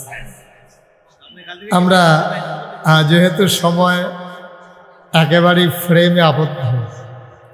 আমাদের সামনে একটা রেস্ট্রিকশন আছে, যেহেতু এশার নামাজ, তার আগেই আমাকে যেহেতু কথা শেষ করতে হবে, এজন্যে বিনয়ের সাথে মিনতি আমার, সবাই বসে পড়ে, আপনাদের জন্য যেন মাহফিলের ক্ষতি না হয়। আল্লাহ তাবারক ওয়া তাআলা যেন কবুল করে, সবাই পড়ে আমিন। অনেক বছর ধরে এই মাহফিলটা টাল বাহানার শিকার হয়েছে।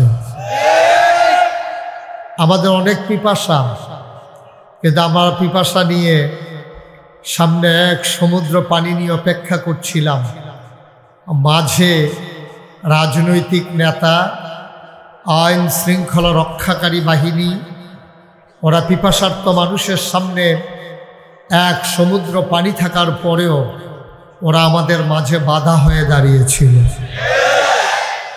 এই বাধা আল্লাহ তাবারক ওয়া তাআলা দূর করে দিয়েছেন বিধায় এবছর একেবারে জাঁকজমকের সাথে আনন্দ ঘন পরিবেশে তিনি আমাদেরকে সুযোগ করে দিয়েছেন। আমরা পূর্ণাঙ্গ ব্যবহার করতে চাই সুযোগটা। আল্লাহ যেন কবুল করে, সবাই পড়ে আমিন। বন্ধুগণ, আমি যখন যেটা বলতে বলি, মাইকটা একটু কমাই দাও, আমি যখন যেটা বলতে বলি আওয়াজ করে বলবেন ইনশাআল্লাহ। এদিক সেদিক তাকানো, কথা বলা, এটা আমি পছন্দ করি না, সবাই জানেন। মাছের মতো নিষ্পলক নয়নে, খরগোশের মতো কান খাড়া করে আমরা কথা শুনবো ইনশাআল্লাহ। ওয়া মা তৌফিকি, সবাই পড়েন আমিন। জুড়ে, আরো জুড়ে পড়েন আলহামদুলিল্লাহ, বলেন সুবহানাল্লাহ, আল্লাহু আকবার। শুকরিয়া আদায় করলাম কার? করব কার? করে যাব কার? লস না লাভ? কম না বেশি? প্রমাণ আছে নাকি নাই? আমার আল্লাহ রাব্বুল আলামিন কোরআনুল কারীমে কত সুন্দর করে ওয়াজ করে দিলেন। আল্লাহ বলেন, লা ইন শাকারতুম লা আযীদান্নাকুম। ও দুনিয়ার মানুষ, নামত পেয়ে যদি শুকরিয়া আদায় করবে, যেই নামত পেয়ে শুকরিয়া আদায় করবে, শুকরিয়া আদায়ের কারণে ওই নামত আমার আল্লাহ আরো বহুত গুণে বাড়িয়ে দেবেন। বলেন সুবহানাল্লাহ। আমার আল্লাহ যা বলেন তা করেন নাকি করেন না? কম কম না বেশি বেশি? প্রমাণ আছে নাকি নাই? কোরআনুল কারীমে 30 পারায় সূরা বুরুজের শেষাংশে আল্লাহ কত সুন্দর করে ওয়াজ করে দিলেন। আল্লাহ বলেন, ফাআলুল লিমা ইউরিদ। আমার আল্লাহ এমন আল্লাহ, তার যা মন চায় ওই কাজটাকে আমার আল্লাহ বেশি বেশি করে দেন। বলেন সুবহানাল্লাহ। আল্লাহ দুনিয়ার মানুষের মতো না। দুনিয়ার মানুষ বলে একটা, করে আর একটা, ঠিক কিনা? অসুখে পড়লে একরকম, ভালো হয়ে গেলে আর এক রকম, বিপদে পড়লে একরকম, বিপদ দূর হয়ে গেলে আর এক রকম, নির্বাচনে দাঁড়াইলে একরকম, পাশ করার পরে আর এক রকম, ঠিক কিনা?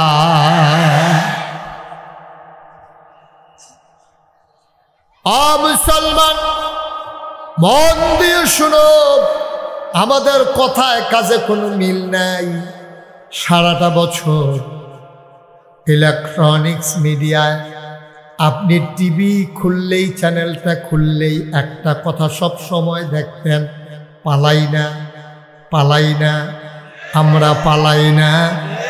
12টার পরে আর খুঁজে পাওয়া গেল না। সারাটা বছর কইল কি, করল কি? দরকারটা আছিল কি তাই কথা কও না? কিচ্ছু না কইতে এটা এক ভালো আছে।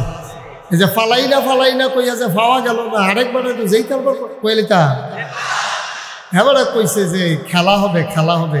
তা আমরা ফলাফল তো রেডি হইতেছে। ওমা, ফলাফল যখন নামছে প্লেয়ার নাই, প্লেয়ার ভাইয়া গেছে। নাউজুবিল্লাহ বলবেন না? আমার আল্লাহ তিনি যা বলেন তিনি তাই করে দেন। মুসলমান, মানুষ বানানোর পরে আমার আল্লাহ মানুষকে এমনে এমনে ছেড়ে দেন নাই। কোন পথে গেলে জান্নাত, কোন পথে গেলে জাহান্নাম, কোন পথে গেলে লাভ আর কোন পথে গেলে লোকসান, কোন পথে ভালো কোন পথে মন্দ, কোন পথে কল্যাণ কোন পথে অকল্যাণ, কোন পথে শিরক বেদাত, কোন পথে তাওহীদ রিসালাত, কোন পথে কুফর আর কোন পথে ইসলাম জানানোর জন্যে আমার আল্লাহ যুগে যুগে আমাদের জন্য নবী এবং রাসূল পাঠাইছেন, ঠিক কিনা? মুসলমান, যিনি সবার শেষ নবী, যিনি সবার সেরা নবী, যিনি ইমামুল মুরসালিন খাতামান নবিয়্যিন, যিনি রাহমাতুল লিল আলামিন, আল্লাহ ওই নবীকে ডেকে বলেন কোরআনে ঢোকার আগে মারদুদ শয়তান থেকে ফানাহ চাই, যিনি রহমান যিনি রাহিম, তার নামে চলো শুরু করি, সবাই পড়ি। আউযু বিল্লাহি মিনাশ বিসমিল্লাহির রাহমানির রাহিম। ইয়া আইয়ুহান নাবিয়্যু তাকিল্লাহ ওয়া লা তুতি'ল কাফিরিনা ওয়াল মুনাফিকিন। মারদুদ শয়তান থেকে ফানাহ চাই, যিনি রহমান যিনি রহিম, তার নামে শুরু করছি। বন্ধুরা আমার, ভাইরা আমার, কোরআনুল কারীম 30 পারার ভিতরে 21 পারার সর্বশেষ সূরা, সূরার নাম সূরা আহজাব, 73টা আয়াত, 9টা রুকু। আল্লাহ ডেকে বলেন ইয়া আইয়ুহান নবী, হে নবী, ইত্তাকিল্লাহ, আপনি ভয় পাবেন শুধুমাত্র কেবলমাত্র একমাত্র আমার আল্লাহকে। বলেন সুবহানাল্লাহ। এই সূরাটা তখন নাজিল হয়েছে যখন মক্কার মানুষগুলো আমার নবীকে ভয় দেখাতে চায়, টিটকারি মারে, মস্কারা করে, নবীকে মেরে ফেলতে চায়। ওটার নারী বুড়ি নবীর মাথার উপরে চাপিয়ে দেয়, গলার ভিতরে চাদর দিয়ে হাঁচকা টান মেরে নবীর শ্বাস বন্ধ করে দিতে চায়। নবীরে জেলখানায় ঢুকিয়ে রাখলো 3.5 বছর। এইভাবে যখন নির্যাতন চরম পর্যায়ে পৌঁছে গেল, মানুষগুলো নবীকে যখন নিঃশেষ করে দিতে চায়, কণ্ঠকে যখন থামিয়ে দিতে চায়, স্তব্ধ করে দিতে চায় কোরআনের কথাগুলো, তখন আল্লাহ ডেকে বললেন ইয়া আইয়ুহান নবী, হে নবী, আত্তাকিল্লাহ, আপনি কাউকে ভয় পাওয়ার দরকার নাই। আবু জেহেল, আবু লাহাব, উতবা, শাইবা, মুগীরা, কাফেরের দল, মুনাফিকের দল, পুঁজিপতি যারা, ধর্মগুরু যারা, যত মানুষ আপনাকে নানানভাবে ভয় দেখায়, আপনাকে নিথর নিস্তব্ধ করে দিতে চায়, জমিন থেকে বিদায় করে দিতে চায়, আপনি শুনে রাখুন, আত্তাকিল্লাহ, আপনি কাউকে ভয় পাওয়ার দরকার নাই। আপনি ভয় পাবেন শুধুমাত্র কেবলমাত্র একমাত্র আমার আল্লাহকে। সুবহানাল্লাহ বলবেন না? মুফাসসিরিনে কেরাম ওনারা ঘোষণা দিয়ে দিলেন, আল্লাহ তাবারক ওয়া তাআলা যেখানে নবীকে ডাকেন সেখানে শুভ নবী উদ্দেশ্য নয়, নবীর যারা সাহাবা, নবীর যারা উম্মত, সবাই ওই দলের আওতাভুক্ত হয়ে যায়। আল্লাহ যেন ডেকে কয়, মনে হয় যেন এই মাত্র আয়াত নাজিল হচ্ছে। আল্লাহ যেন আমাদেরকে ডেকে কয়, ইয়া আইয়ুহান নাস, ও চন্দনা তাফসীর মাহফিলের মানুষেরা, শুনো শুনো শুনো, ইত্তাকিল্লাহ, তোমরা ভয় পাবা আল্লাহরে। র্যাব, গোয়েন্দা, পুলিশ, বিজিবি, দলীয় ক্যাডার, প্রশাসন, প্রশাসক, যত মানুষ, নেতৃস্থানীয় মানুষ, যত মানুষ থাকুক, কাউকে ভয় পাবা না। তোমরা ভয় পাবা শুধুমাত্র কেবলমাত্র এক আল্লাহকে, ঠিক কিনা? আমরা ভয় পাই কাকে? কথা কন কাকে?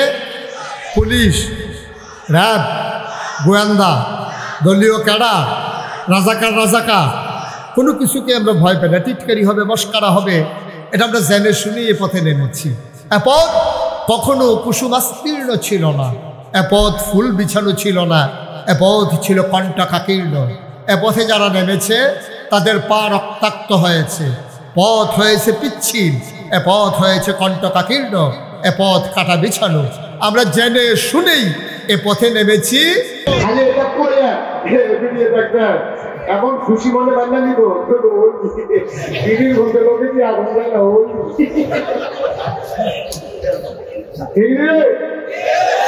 দিদির মধ্যে লোকে কি আগুন যায় না, কোথায় কোথায় কুকুর করে দিচ্ছে না আসেনি আমরা দেখছ আমার ভাই আপনার অলি মানে না আপনার বুজুর্গি বাদ বিতর্কি খবর বুঝতে হবে কতটা বুজুর্গ হয়ে বলে দিচ্ছে ঠিক কিরকম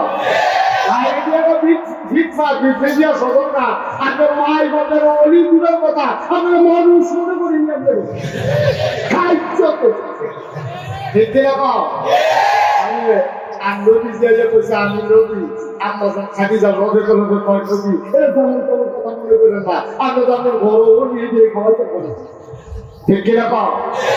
কারণ আপনার সেই স্বভাব, আপনার সেই চরিত্র, আপনার সেই কথাবার্তা, আপনার যে আচার আচরণ, আপনার ভিতরে অলির লক্ষণ নাই, এটা দুনিয়ার কেউ জানুক আর না জানুক, এটা জানে আপনার ওয়াইফে ঠিক কিরকম। আপনি হুতনের সময় কেমনে হুতেন এদিকে না জানেন, তোর খালি ভুল না হইলে আপনি যে হুকুম করে ইচ্ছা করেন এদিকে না জানেন।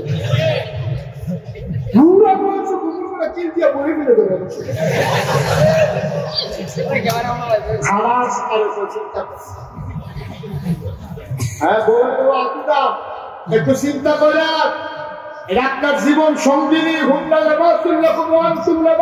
হুন্ডা এই মহিলা আপনার গায়ের পোশাকের মতো, এটা কোরআন শরীফের আয়াত। আল্লাহ কইছে ও যত বেড়াইতেছ তোমরা বেড়িয়েছে গায়ের পোশাকের মতো, আর যত বেড়িয়েতেছ সবগুলো বেড়াইতে গায়ের পোশাকের মতো।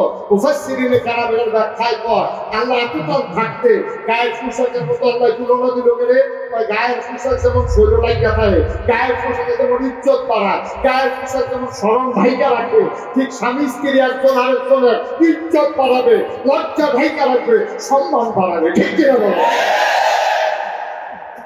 সুন্দর করে আল্লাহ উদাহরণ দিচ্ছে দেখছেন। পাঞ্জাবি হলে তো কিছু দিনটা ভিতরের গাইতে তো সিফা দিয়ে ধরা সেটার নাম হলো গায়ের পোশাক, যেটা উতপ্রুতভাবে আপনার সাথে জড়িত।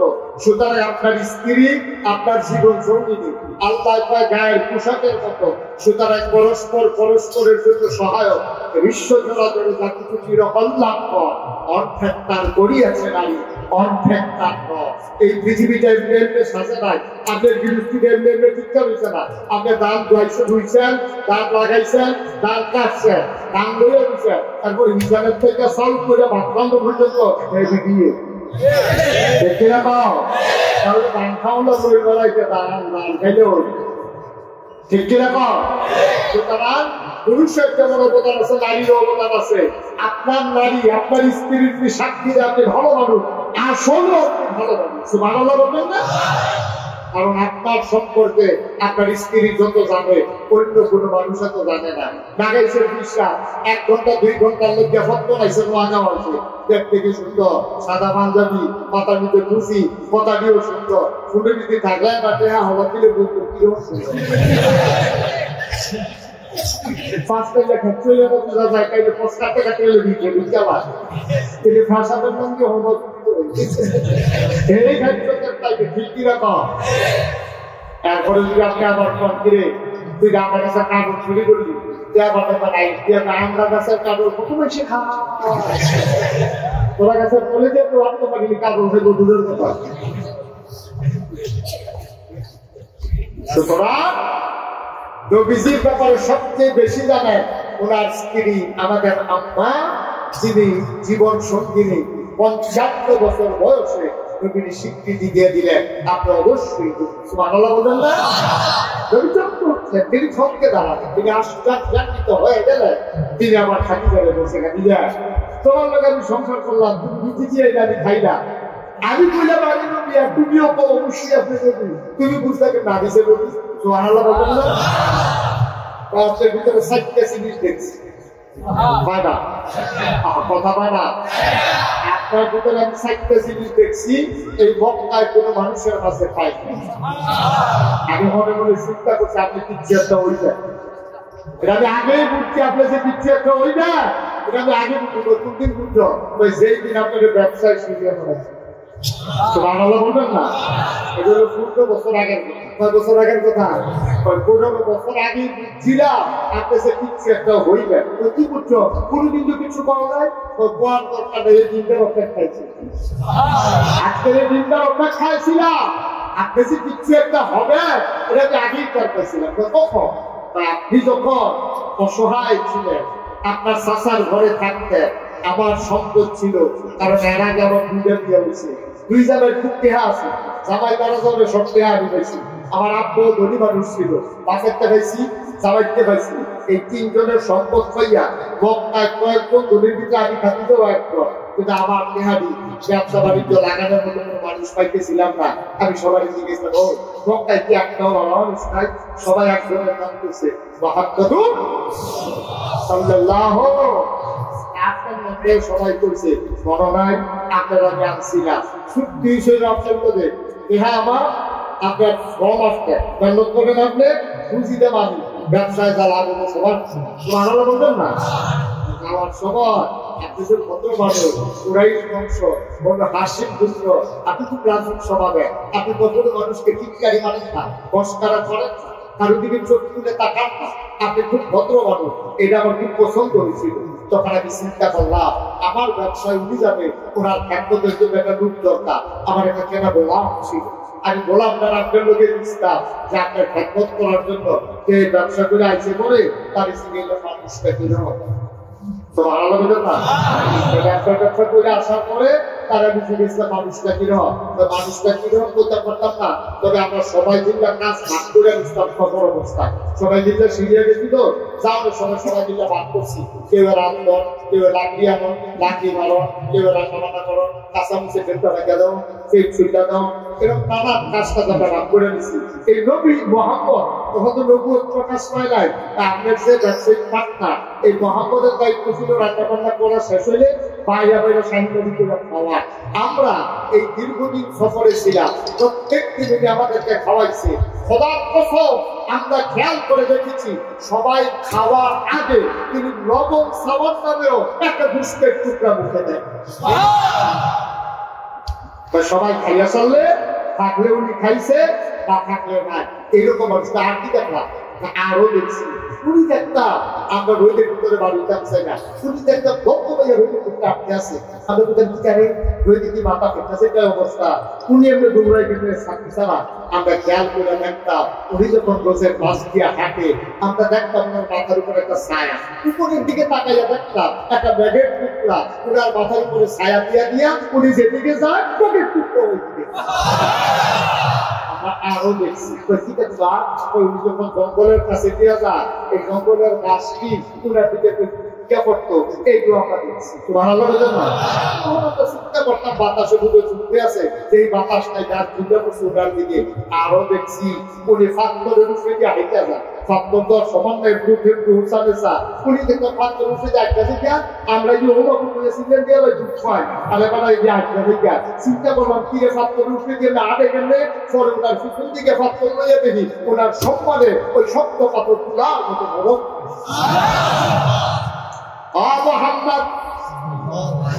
আমি আমার সেই দিন আমি বুঝেছিলাম আপনি কিছু একটা হবেন অপেক্ষায় ছিলাম কখন হবেন তখন চিন্তা করলাম আপনাকে একজন একজন বিয়ে করে ফেলবে আপনি যদি অন্যের পরে থাকেন আমি তো সুযোগটা কাজে লাগাইতে পারবো না বিয়ে বসার আমার দরকার ছিল না এর আগে আবার 2 বার বিয়ে হয়েছে বিয়ে কারে কয় আমি বুঝছি কিন্তু আপনি যে একটা কিচ্ছু হবে ওই দিন যেন আমি আপনার পাশে থাকতে পারি এই নিয়তে আমি বিবাহের প্রস্তাব পাঠাইয়া আপনাকে আমার করে নিয়ে এসেছিলাম এই দিনটার জন্য আমি অপেক্ষায় ছিলাম আজকের এই দিনটার জন্য আপনি আপনি সত্য পৃথক, আপনি নবী। আমার আল্লাহর নবী ডাকতে পায় খাদিজা, এটাই কি তোমার ফাইনাল ডিসিশন? এটাই আমার ফাইনাল ডিসিশন। ও নবী আবার আপনার হাতটা বাড়াই দেন। নবীজি হাতটা বাড়াই দিলেন। আম্মা জান খাদিজা হাতের ভিতরে চুমু খাইলেন, চোখের পানি ছেড়ে দিয়ে কয়, আপনি যদি নবী হন, আমি খাদিজা আপনার 1 নম্বর উম্মত। আবার নবীজি বললেন, তুমি কি দেখে বুঝছো আমি যে নবী? কথা মনে আছে নাকি? কয়টা? কয়টা? আপনার ভিতরে 7টা জিনিস দেখছি 15 বছর। 1 বছরে যা কম দেখি নাই, সবসময় দেখছি আরো বাড়ছে। কি দেখছো? 1 নম্বরে দেখছি আপনি কখনো আমানতের খেয়ালত করেন না। আরো আসতে পারতে পারবেন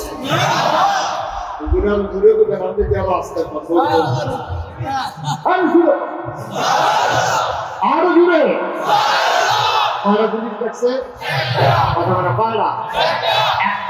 আপনি কখনো আমানতের খেয়ানত করেন না। যেমন তখন কথা, বাংলাদেশে আমানতের খেয়ানত হয় নাকি হয় না?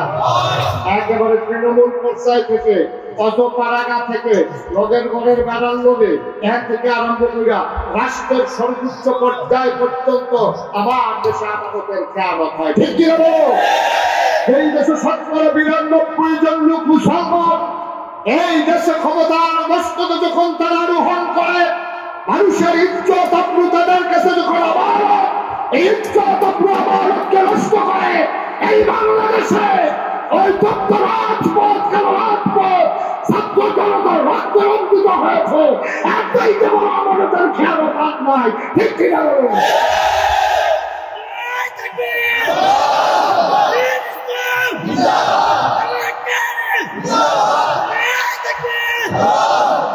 রাষ্ট্রের যারা অধিকর্তা হবে, তাদের কাছে একজন বিক্ষুব্ধ মহিলা থেকে শুরু করে রাষ্ট্রের সর্বোচ্চ মানুষটা পর্যন্ত তার ইজ্জত, তার সম্মান, তার টাকা পয়সা, তার জীবন তাদের কাছে আমানত। ওই আমানত যখন রাস্তায় ধুলোবালি খায়, যখন আমার সোনার ছেলেরা রাস্তায় শহীদ হয়ে জগদ্দল পাথরকে হটাতে চায়, এইটাই হচ্ছে সত্য করে আমানতের খেয়ানত। হাজার বছর আগে নবীর ব্যাপারে ওনার স্ত্রী 1 নম্বরে রায় দিল, আপনি কখনোই আমানতের খেয়ানত করেন, আমানতের খেয়ানত করেন। এটা ছিল নবীর গুণ। 1 নম্বরে আপনি কখনো আমানতের খেয়ানত করেন না। 2 নম্বরে আপনি কখনো ওয়াদা খেলাফ করেন না। আমাদের দেশে ওয়াদা খেলাফ করে নাকি করে না? করে নাকি করে না? 2001 সালে তখন আমার ক্লাস এত চতুর দিকে গেছে না,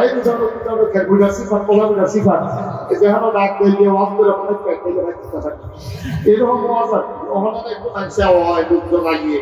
তো তখন আমি ওয়াজও দেখতাম যে এক জায়গার ভিতরে আমার তখন 2001 সালের 1 সালের আগের দিন আমার মাহফিল ছিল। নির্বাচনের কয়েকদিন পরে 1 অক্টোবর তখন নির্বাচন ছিল 2001 সালে। তখন আমি নির্বাচনের পরে মাহফিল শেষ করে আমি এসব ঘরে ঘুমাই দিচ্ছি। তখন আমার ছাত্র ভাই আমাদের ভাই আমি কি মুরাদ করতে ওয়াজ কই থেকে ওয়াজ হয়েছে? আরে কথা বলে ঘুমাই গেছে। মুরাদ তখন নাম শুনে না যে আপনারা এটা মানুষ ছিল না, আফ্রিকা বুঝতে পারতো মুরাদ করছে একটু তেমন পারতাম না। সবাই কথা বলতে হবে কোথেকে মাফিলেছে। আমার এবং ঘুরেতে ডাকতেছে ভাই ঘুরত্ব করতে মাফিলেছে। তাকে লাগতে উঠছি দাঁড়া বাড়ি রাত মাফিল পেয়ে ঘুরত্ব করতে মাফিলে বিশ্বাসে তখন তো মাফিলে আমি বিচারি, ওখানে না মাফিলে আমার বিচারে গেল, তখন তো মাফিলে আমি বিচারি। তখন দৌড়াইয়ে গেলাম পরে তারা দাওয়াত দিল। তো দাওয়াত দেওয়ার পরে ভাইটা ভাই আমি গেলাম, ভাই আপনার যে নির্বাচন এটা কিরকম হয়েছে এটা জিজ্ঞেস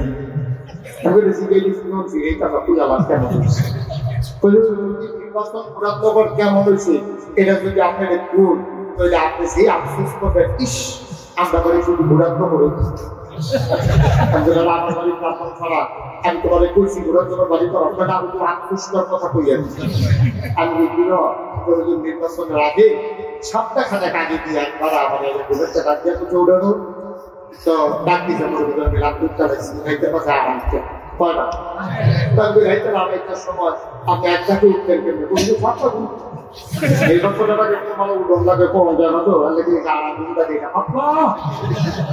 ডাকের লোক ভালো দিচ্ছে দেখি তার দুধটা সেটা কিনা করছো তুলসি করে এবার একটা আমার বন্ধু সাথে হাতিছে 500 ঠিক জন্য তার জিজ্ঞাসা খাবি তোমার কাছে কেয়া পায় না কত কিছু কিনবা আমার কেয়া তো কিনলাম পয়সা দিয়ে দিগুলো খবর আমরা বুড়ার তখন না প্রতিদিন 500 দাম হচ্ছে তারপরে বলে 3 মাস 1500 আমি হুজুর দাওয়াত দিতে আছে ওর দিচ্ছে দেয়া খান দেয়া আছে অসংখ্য আপনি যত ব্যবহার দিতে হবে আর ওই কি যাবে স্যার কালি বুঝিও নির্বাচনের রহমান বাড়ি দিচ্ছে এক সপ্তাহ এত আগে কোন 500 দাম উঠতে গেছে না আগের বলতে কত উঠে আছে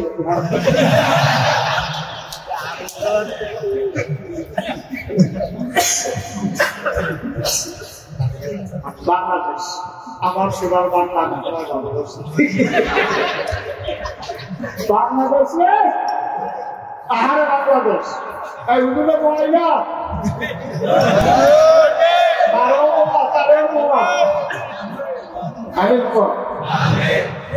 আমি মুসলমান আয়া সেইরা একবার ভাই কি যাচ্ছে পাইয়া সেই আমার যেই তুমি মুক্তিছে কয় কি যাচ্ছে কারে দিয়া এমপি বানানো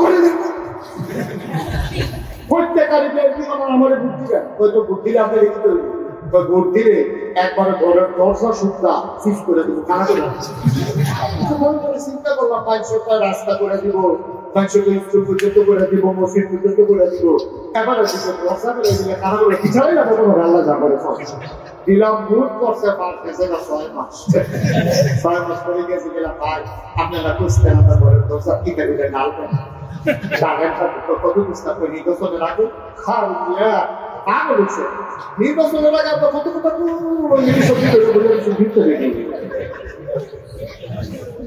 আর মুসলমানদের মরার চিন্তা আমরা ভুলে গেছি ঠিক কিনা বলো আমাদের কথা একরকম কাজ একরকম আমরা ওয়াদা করি একরকম ওয়াদা খেলাফ করতে একটা সেকেন্ড তৈরি করি না ঠিক কিনা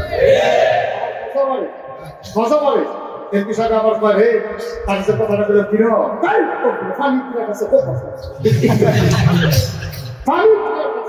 কথার ভিতরে রাখ নাই আপনি মাসাল্লাহ উপযুক্ত লোক সে যত বড় সে বাংলাদেশে তত বড় দেখা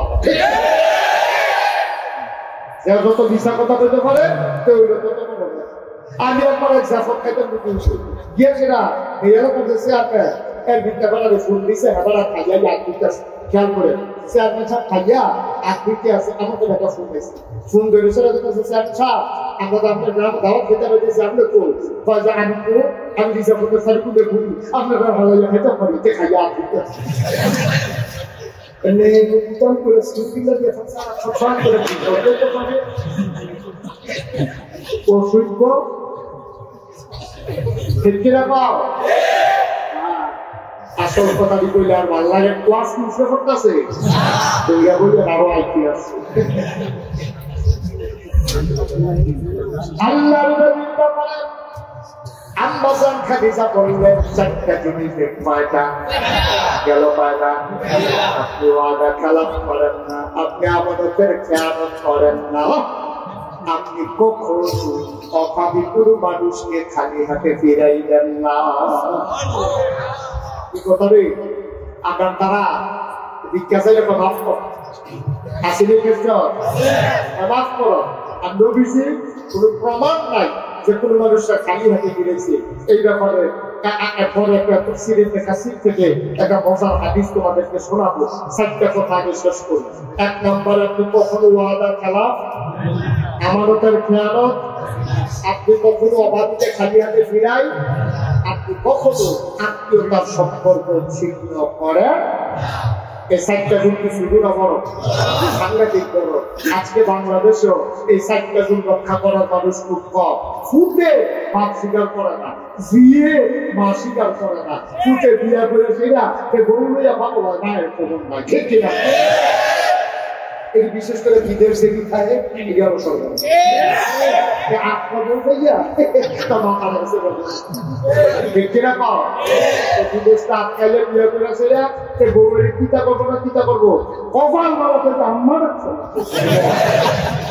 ওষুধ কথা শুনে যাও যদি তোমার বউ মরে যান তুমি বিয়া করলে আমার একটা বউ আছে ঠিক কিনা কর বউ মরতে গেছে না আবার তুমি বিয়া করছো আবার বউ হচ্ছে মনে রাখবো বউ গেলে বউ পাওয়া যায় বউ মারা গেলে বউ পাওয়া যায় কিন্তু মা মারা গেলে আর মা পাওয়া যায় না ঠিক কিনা শেষের দিকে কষ্ট হইতেছে আপনাদের না ছেড়ে দেওয়া দরকার এখন যে কথাটুকু বলতেছিলাম নবীজি কখনো কোনো মানুষকে খালি হাতে দিলাম এটা দিয়ে আমরা শেষ করবো ইনশাআল্লাহ প্রমাণ আল্লাহ খুব খেয়াল করে মজার ঘটনা তাফসীর ইবনে কাসিরের ভিতরে ইবনে কাসির দামেশকি রাহমাতুল্লাহ আলাইহি তিনি এই হাদিসটা এনেছেন আমি কোথাও এই হাদিসটা আর পাই নাই বড় মূল্যবান একটা হাদিস আমার কাছে মনে হয়েছে মজার হাদিস আল্লাহ নবীর কাছে এক সাহাবা সোনার বাড়ি একেবারে বিপরীত মল্লিকে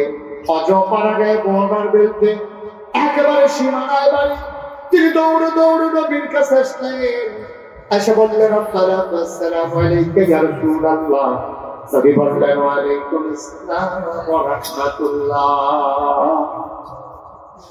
সাহাবা বসে গেলেন বললেন ইয়া রাসূলুল্লাহ গুস্তাকি মাফ কর দিজিয়ে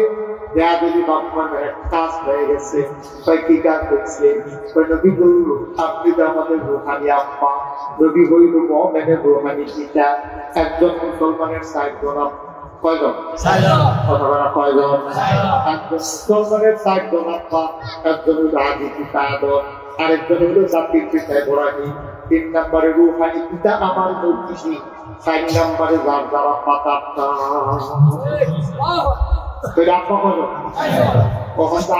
শুরু হয়েছে মাইকে শুরু হয় আপ্পা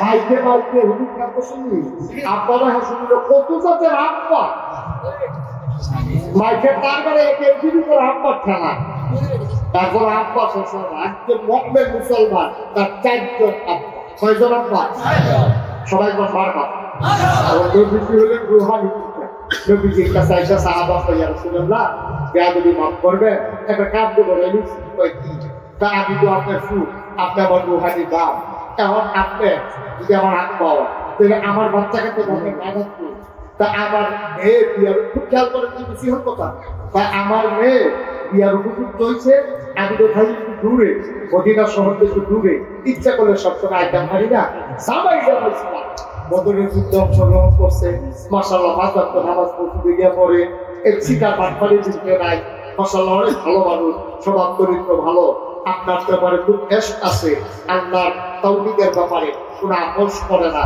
এই রূপটা পাইয়া জামাইটা ভালো পাইয়া দেখায় শোনায় ভালো আমার মেয়ের মানে তো বিয়ে ঠিক করে ফেলছি বিয়ে তো আমরা করবো তাই সুবহানাল্লাহ বলবেন না মাশাআল্লাহ খুব ভালো খবর আমি দোয়া করি তাদের দাম্পত্য জীবন সুখময় হোক আল্লাহ এক সন্তান দান করুক সব দোয়া করার শেষ আমার সাহাবা আজকে করে বলতেছে ইয়া রাসূলুল্লাহ সব ঠিক আছে আপনি দোয়া করছেন নাতিনের বিয়ে হয়েছে আপনার তবে আপনার যে নাতি আপনার নাতিনের বিয়েতে আপনি কি কোনো উপহার দিবেন না সুবহানাল্লাহ দেখছেন নবীর লোকের মতো কষ্ট করে দেখছেন আপনি ভাববেন সামনে কইতেন যে হুজুর সারা জীবন আপনি রাখা রাখলাম আমি দমের বুড়ি আমার ভাইয়া দমের নাতি তাই সে বিয়ে শুরুতে কিন্তু দিতেন না এবারে আমার আশায় আশায় খায় তোমার ভাইয়া বিয়ে হলে ডুব দিয়ার সাথে বাদি পায় আমারও বাংলা নবীর চরিত্র কিরম আর আকবর চরিত্র কিরম আমরা খালি নেওয়া শিখছি নেওয়া খালি আপনি এরকম করে বাংলাদেশে যত ফিরসাব দেখবা এইটা হিচ্ছে না কেন জানি গুলাম দিয়ে এমনি করে দিছি আবার গুলো দিচ্ছি না হদিন বিপরীত চেহারা সাহেব হইয়া থাকে রিক্সাওয়ালা টাকা সাহেব বসা থাকে আর আবার নবীজি জীবনে কেউ খালি হাতে ফিরেই না আর তুমি খালি নিজ দায়িত্ব জীবনে দিই দায়িত্ব না তোমার মতো মাথার গ্যাস পালেন বিচার ঠিক কিরকম তুমি যেটা এই ফিডাল ইংল্যান্ডে যেটা আটটা খাও একটা বাবা শান্তরা মুড়ো বইয়া লেগে ঘর শুরু করে ভালো খাইলে তারা হাত আছে, ভাও আছে, রক্ত মাংস আছে, আলোক কালাম আছে, তারা মাটি কাটতে বেশি ভাষ্য দেওয়া হয়। তাই সেটা হাত ফাইতে খাইতে স্মরণ করে না, লজ্জা নাই, স্মরণ নাই। এখন নবীজির কাছে সাহাবা কথা মনে আছে, বুঝলা গেছেন কথা, মনোযোগ নাই কথা না। নবীজির কাছে সাহাবা হিসেবে রাসূলুল্লাহ আপনার নাতিনের যে বিয়ে দিলা, আপনার দাদা হিসাবে তুমি উপহার দিবেন না? সুবহানাল্লাহ, সুবহানাল্লাহ, সুবহানাল্লাহ।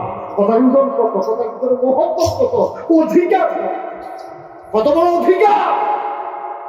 আর নবীজি খুব লাজুক মানুষ, কত রাত কিছু দিয়ে দেখে কিছু একটা পয়সা এমন লজ্জা পাইছে, চেহারাটা লাল হয়ে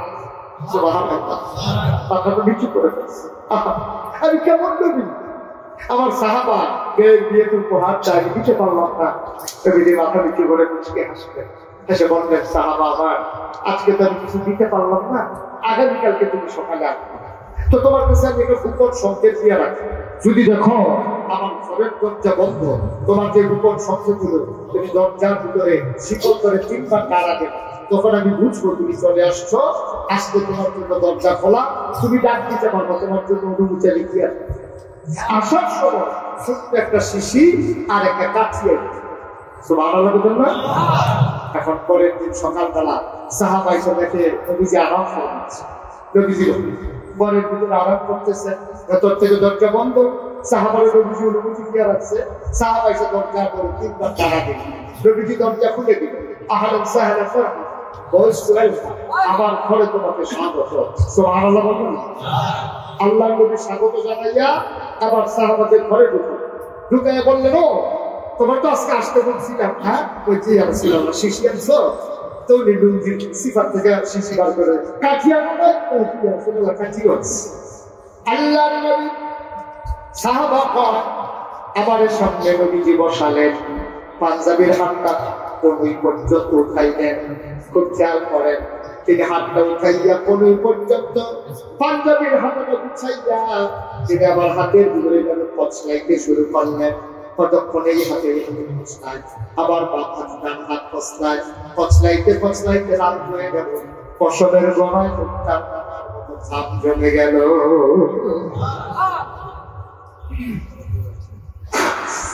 আল্লাহ নবী ডাকতে ও সাহাবা, শিশি আনছো নাকি? ইয়া রাসূলুল্লাহ, এই তো শিশি। আল্লাহ নবী হাতটা এমন করে বাঁকা করলেন, ওই ফসলের গোড়ায় গোড়ায় মাথা টপ টপ টপ টপ করে জমে জমে কবির কাছে শিখে পড়তেছি। আল্লাহ নবী বললেন, তাড়াতাড়ি করে শিশিটা আমার কবির কাছে ধরো। আমার শিশি দেখে টপ টপ করে শিশির ভিতরে খাপ পড়ে, অর্ধেকটা শিশি পড়ে গেল। নবী আমার এই হাত পাকা করলেন, বললেন, শিশিটা আমার এই হাতে ধরো, এই হাতের কবির কাছে ধরা হবে, বাকি খাম দিয়ে শিশিটা একবারে পড়ে গেল। আল্লাহ মুখটা বন্ধ করে ওই ছোট্ট কাঠিটা হাতে দিয়ে দিলেন। নবীজি আবার চোখের পানি ছেড়ে দিয়ে বলে, সাহাবারা, আমি তোরে আমার নাতিনের বিয়েতে দামি কোনো উপহার দিতে পারলাম না, আমার গায়ের জমানো থাক, এটাই আমার নাতিনের বিয়েতে আমার পক্ষ থেকে উপহার।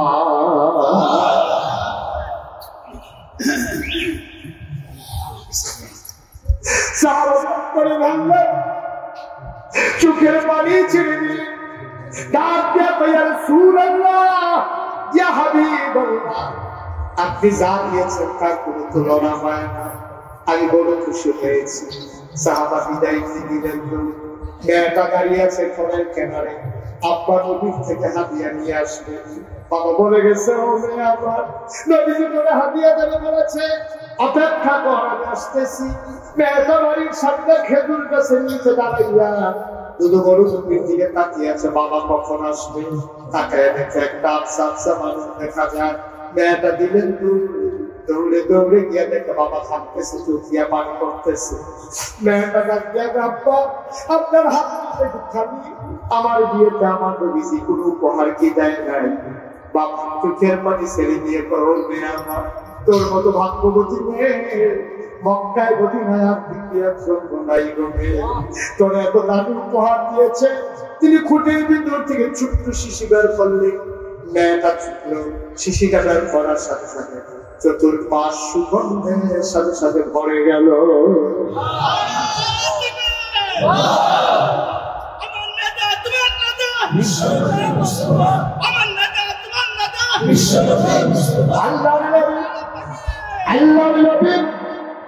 ওই হাতের ভিতরে শিশি দিয়ে ওই মেয়েটার বাবা মেয়েটার হাতের ভিতরে শিশি দিয়া আমার নবী তোরে বেশি কিছু দিতে পারে নাই, সবচেয়ে দামি জিনিসটা করে দিয়ে দিয়েছে। ওনার পসিনা মুবারক নিজের হাতে বের করে করে শিশির ভিতরে দিয়ে দিয়েছে। এই নাও তোমার উপহার।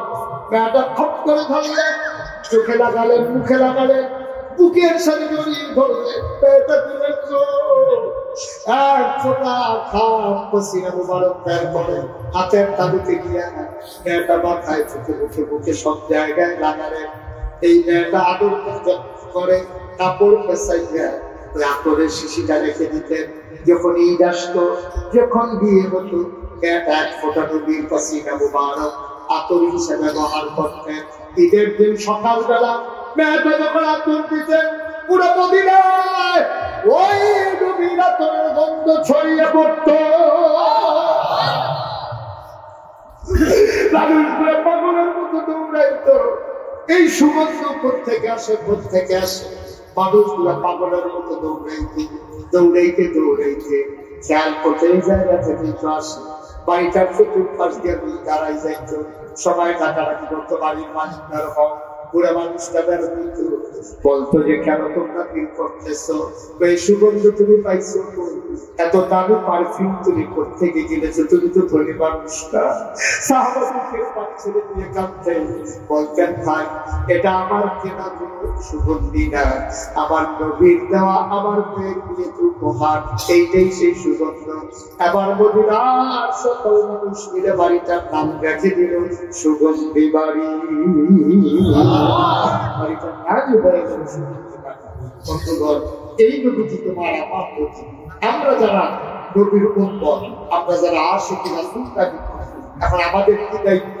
নবী যেমন করে কথা বলেছেন আমি তেমন করে কথা বলছি, নবী যেমন করে খেয়েছেন আমি তেমন করে খাবো। নবী যেমনি 5 ওয়াক্ত নামাজ জামাতের সাথে আদায় করেছেন আমি 5 ওয়াক্ত নামাজ জামাতের সাথে আদায় করবো। আমার নবী জীবনে সুদ খায় নাই, আমি প্রয়োজনে পেট মাটিতে লাগাইয়া থাকবো, তারপরে আমি সুদ খাবো না। ঠিক কিনা? যদি আমি আশিকি রাসূল হয়ে থাকি, যদি আমি নবীর উম্মত হয়ে থাকি, আমি সুদ খাইতে পারি না, আমি ঘুষ খাইতে পারি না, আমি মদ খাইতে পারি না, আমি মানুষকে ঠকাইতে পারি না। আসুন আজকের এই মাহফিল থেকে সিদ্ধান্ত নিই, বড় বুদ্ধিমান মানুষ সাইবেরিয়াতে আছে, আসল কাজটাই তো হয়, আসল কাজটাই তো হয় নাই।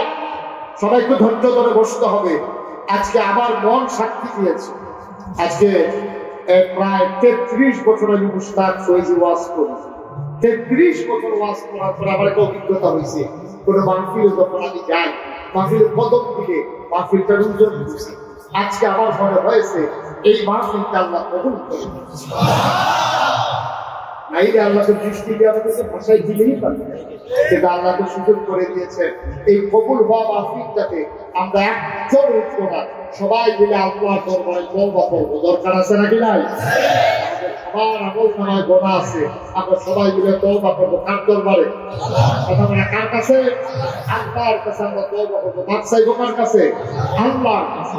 ক্রিকেট খেলায় পুলিশরা আপনারা করেন না, আর নিজের বাড়ি আপনাদের সেকেন্ডে সেকেন্ড আপনারা দিতে আছে, আর অন্যায় করলেন আল্লাহর কাছে মাপ চাইতে মন চায় না, পুলিশরা আপনারা আর্মির আপনারা আল্লাহ আল্লাহ তো এটা দিতে মন চায় না, বাকির থেকে উঠে যেতে মন চায়। আপনারা কে গ্যারান্টি দিচ্ছে যে আপনি আবার আগামীকাল করতে? সুতরাং কোনাগুলো যদি মাফ করাই দিতে পারে, আল্লাহ যদি বলেছেন কেউ যখন খালে সত্তরে তওবা করে, পাহাড় পরিমাণ নিয়ে গোনা নিয়ে তওবা করার কারণে মানুষটা মাসুম নিষ্পাপ মায়ের গর্ভের শিশুর মতো হয়ে যায়। সুবহানাল্লাহ বলবেন না? তওবা করার দরকার আছে নাকি নাই? আমরা সবাই মিলে তওবা করব। আমি এতক্ষণ কাউকে বসতে বলি না। এই তওবা করা, দোয়া করা, এটার আদব হচ্ছে খুশি খুশির সাথে নম্র ভদ্র হয়ে আল্লাহর দরবারে লুকিয়ে পড়া। যদি জায়গা থাকে আপনার যে যেখানে আছেন সেখানেই বসে পড়ুন, যারা যেখানে আছেন সেখানেই বসে পড়ুন ইনশাআল্লাহ। আমরা এখন তওবা করব, সবাই চক্ষু বন্ধ করে বসে, যারা পারেন নামাজের মতো করে বসে, সবাই চক্ষু বন্ধ করে নামাজের মতো করে বসে আমরা তওবা করি। আল্লাহ যেন আমাদের জীবনের গুনাহগুলো মাফ করে দেন, সবাই করে না আমিন। জি শুনেন, আমরা তওবা করব। তওবা করার আগে মাহফিল কর্তৃপক্ষের পক্ষ থেকে উনি এক মিনিট একটু কথা বলবেন, একটা লোক নড়বেন না, জায়গায় থাকবেন। আমরা এখনই তওবা করবো ইনশাআল্লাহ। আসসালামু আলাইকুম। আলহামদুলিল্লাহ, আসলে জায়গার ব্যাপারটা আর অনেক কথা বলবো না, হুজুর দোয়া করবে। যেখানে এই পর্যন্ত 10-15 ভালো গেছি, কোনো জায়গায় তো জায়গা দিতে পারছে না মানুষের, নাম হলে মানুষ ঘুরে যায় আলহামদুলিল্লাহ। আর আজকে হুজুর তৈরি করে আসলে স্বাভাবিক বাড়ি করে প্রোগ্রাম নেয় না, উনি আমার বিশ্বাস বুঝি। আমি এক জায়গায় বয়াত হয়েছিলাম, ওই জায়গায় আকিদা বা ঠিক না, সেই জন্য ওইখান থেকে আইসা হুজুরের কাছে বয়াত হয়েছি 2 বছর হয়েছে। এরপর থেকে আমি সিরিয়ালটা দিয়ে রাখছি যে হুজুর ঠিক কোনোভাবে আমার বাড়িতে যাইতে হবে। হুজুরকে দাওয়াত করছি, আমার বাচ্চারা সবাইকে নিয়ে গোষ্ঠীর মানুষ আপনাদেরকে দাওয়াত করে যেই পরিমাণ জায়গা দেওয়ার কথা ছিল, আপনারা অনেক মানুষ আসছেন। আমি আপনাদের কাছে দোয়া চাই, আপনাদেরকে জায়গা দিতে পারছি না, কষ্ট দিছি। আল্লাহ এবং আল্লাহ রসুলের পরিচয় আমাদেরকে মাফ করে দিবেন, আমাদের এই কমিটিকে। 1 আর 2 নম্বর হলো এই মাহফিল করতে যাইয়া অনেকে আমার চাচা মামুন, আমি হুজুরের কাছে দোয়া চাবো, মামুন ভুইয়া, উনি মামুন আর কালু ভাই এই মাহফিলের প্যান্ডেল আর মাইকের ব্যবস্থা করছে। তারা বলছে আমার বিশ্বাস হুজুরের কাছে দোয়া চাইতাম, আগামী বছর যদি হায়াতে বাঁচায় রাখে এই মাহফিলের মাইক প্যান্ডেল আমার মামুন চাচা আর কালু ভাই দিব। হুজুরের কাছে দোয়া চাই।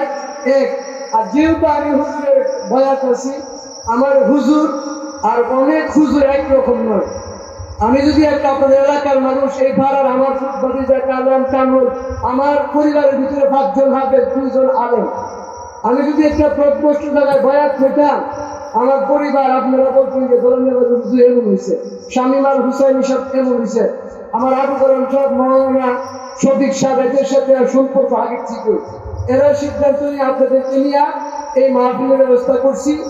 আর ধরার পরে আমার বিশ্বাস হুজুর আমার করে একটু বলবে, যারা বয়াত করবেন হুজুরের সাথে ওইখানে বয়াত দিতে পারবে, আর এখানে হুজুর তওবা করবে। সামনে এই মাহফিলে আমরা হুজুরের চাই, আপনারা রাজি নেই? আরে চাই কি চাই না? আগামী বছর আমরা যেহেতু আমার বিশ্বাস হুজুর, আমি হুজুরের কাছে আটকা রাখবো, এই মাহফিল হুজুরের আগমনে হবে, হুজুর আসলে হবে, না হলে বাদ যাবে। এই জন্য হুজুরের কাছে দরখাস্ত রাখলাম, আগামী বছর আমরা চাই কি না? আল্লাহ মাহফিল কবুল করে বলেন আমিন। আমাদের সাহায্য দিতে কথা বলেন।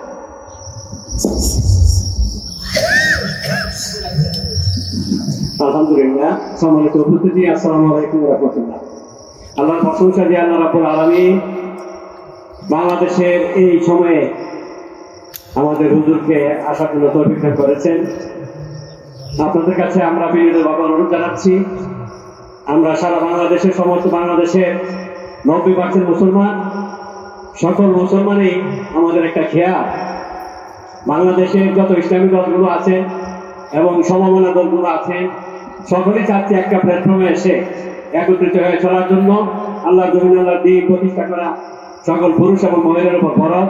এই পদযাত্রার লক্ষ্য হইল এবং যাতে আমাদের এই দেশটা একটা শান্তির দেশ হয়, এইভাবে আমরা দোয়া করব। আর পাশাপাশি আরেকটা আগ্রহ হইল, এই যে স্বামী হুসাইন হারা কিন্তু একটা মসজিদের জন্য একটা কেয়ার করছে, হুজুরের কাছে দোয়া চাচ্ছি, মসজিদের জন্য যাতে দোয়া করতে, সেই মসজিদটা করতে পারে, এরকম একটা কেয়ার করে একটা জায়গা দিয়ে আপনাদের কাজ বিরক্ত না করে আপনাদের কাছে দোয়া আছে, হুজুরদের কাছে দোয়া আছে। আমি আমার আর একটু কথা হইল, আমার কথাটা শেষ করছি। পাশাপাশি আজকের এই মাহফিলে শ্রদ্ধাভাজন সভাপতি আমাদের এলাকার কৃতি সন্তান আল্লাহ সরদার মাওলানা আবুল কালাম হুজুর, উনি 2-1টা কথা বলবেন, তো বলার পরে ইনশাআল্লাহ দোয়া হয়ে যাবে। আলহামদুলিল্লাহ, আজকের মাহফিলের সম্মানিত প্রধান অতিথি মহোদয়, বারাকাল্লাহু ফিহি, অন্যান্য উলামায়ে কেরাম, মুরব্বিয়ানে আযম, যুবক তরুণ ভাইরা, পর্যায়ের মা বোনেরা, এই আনসিজনে প্রচন্ড গরমকে উপেক্ষা করে অত্যন্ত আগ্রহের সহিত এবং আদবের সহিত আমরা যে কোরআন সুন্নাহর সহি আলোচনা শুনলাম, সে অনুযায়ী আমরা জীবন গড়তে সকলে রাজি আছি গেছি। আল্লাহ তাআলা আমাদের সকলকে রাসূল করিম সাল্লাল্লাহু আলাইহি ওয়াসাল্লামের সুন্নাহ অনুযায়ী জীবন গঠন করার তৌফিক দান করুন। আমিন। আজকের মাহফিলটা যেহেতু ওয়াজ ও দোয়ার মাহফিল, এই দালানবাড়ি শহর নোয়াগাঁও আশেপাশে যত মধ্যে গান, সকলের জন্য হুজুর দোয়া করবেন। এই বৈষম্য বিরোধী আন্দোলন করতে যায় সুস্থ তরুণেরা শাহাদত বরণ করছে, তার জন্য দোয়া, এবং যারা আহত অবস্থায় অসুস্থ আছে তাদের জন্য দোয়া, দেশের বিভিন্ন জায়গায় বন্যা কবলিত তাদের জন্য দোয়া, আমাদের এলাকার শান্তির জন্য দোয়া যথেষ্ট। এই কথা বলে আমি শেষ ধারণা সবাই করি আলহামদুলিল্লাহ। আমরা কথা জি সবাই করি আলহামদুলিল্লাহ।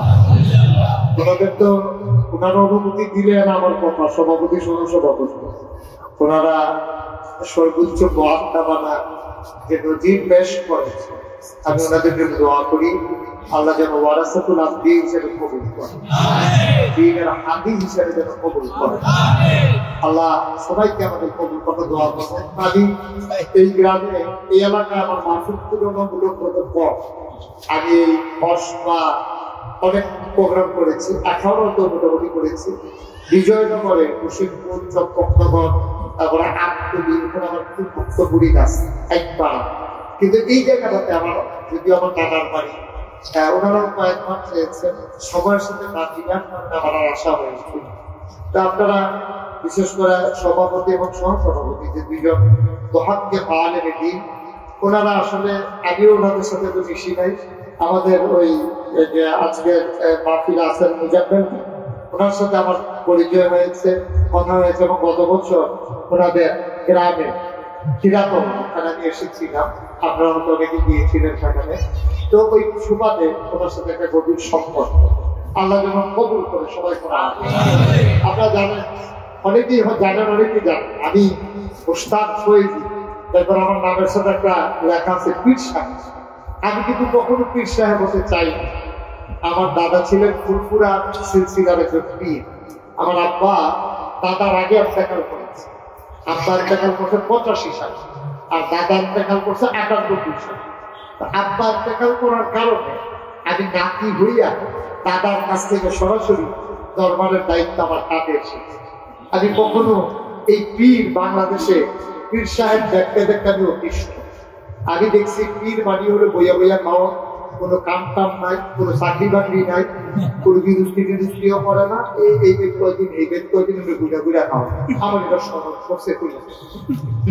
এইটা কি কথা, একটা সুস্থ মানুষ এমনি বইয়া বইয়া হুতুর টার্গেট দেখায়, মাটি কাটতে 500, চালাইলে 1000, চালাইলে 1000, কত টাকা কামাই করতে লোক আস্তে একটা ভিতরে বইয়া বইয়া খাওয়া, খাইতে খেতে খেতে খেতে বলো এখন চোখ বইয়া দিচ্ছে 800 টাকা।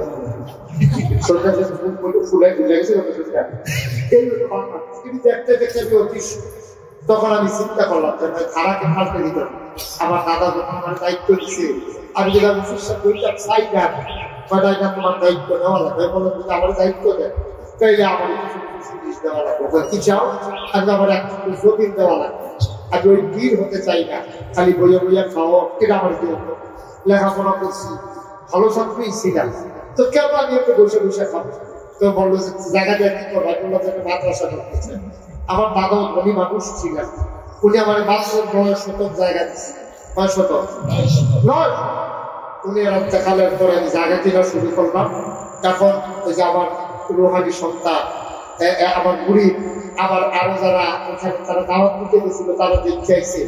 এখন লাগাইছ দরবারে 18 একর জায়গা, 1800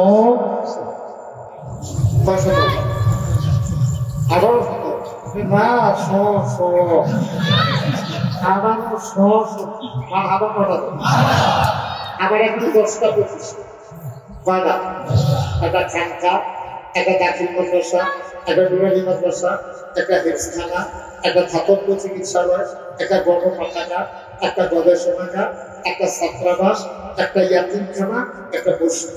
মারহাবা বলুন না?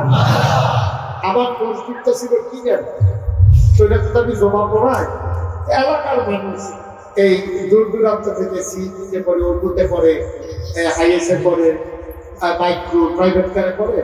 তো চিন্তা করে যে আমার বউ বলে এগুলোকে দেখা করে দোয়া বলে যায়, একটু ওয়াজ বলি।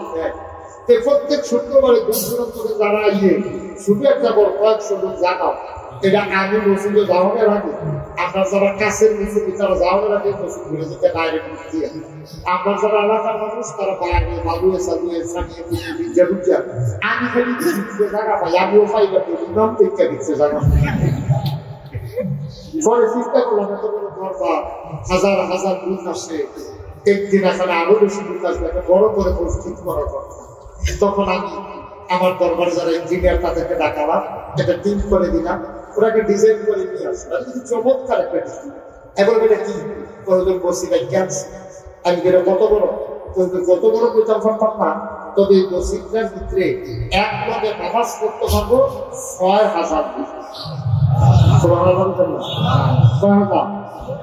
আমি ধরো প্রস্তুতিটা আর্থিকা যদি নিচতলায় হাসপাতাল, দোতলায় তিনতলায় মসজিদ, সংসদ ভবনে যে সিঁড়িতে উঠা থেকে দোতলা, এই মসজিদের নিচেতে ১২৫ ফুট চৌড়ায় দোতলা আটকে উঠতে যাবে, এই পুরা মসজিদ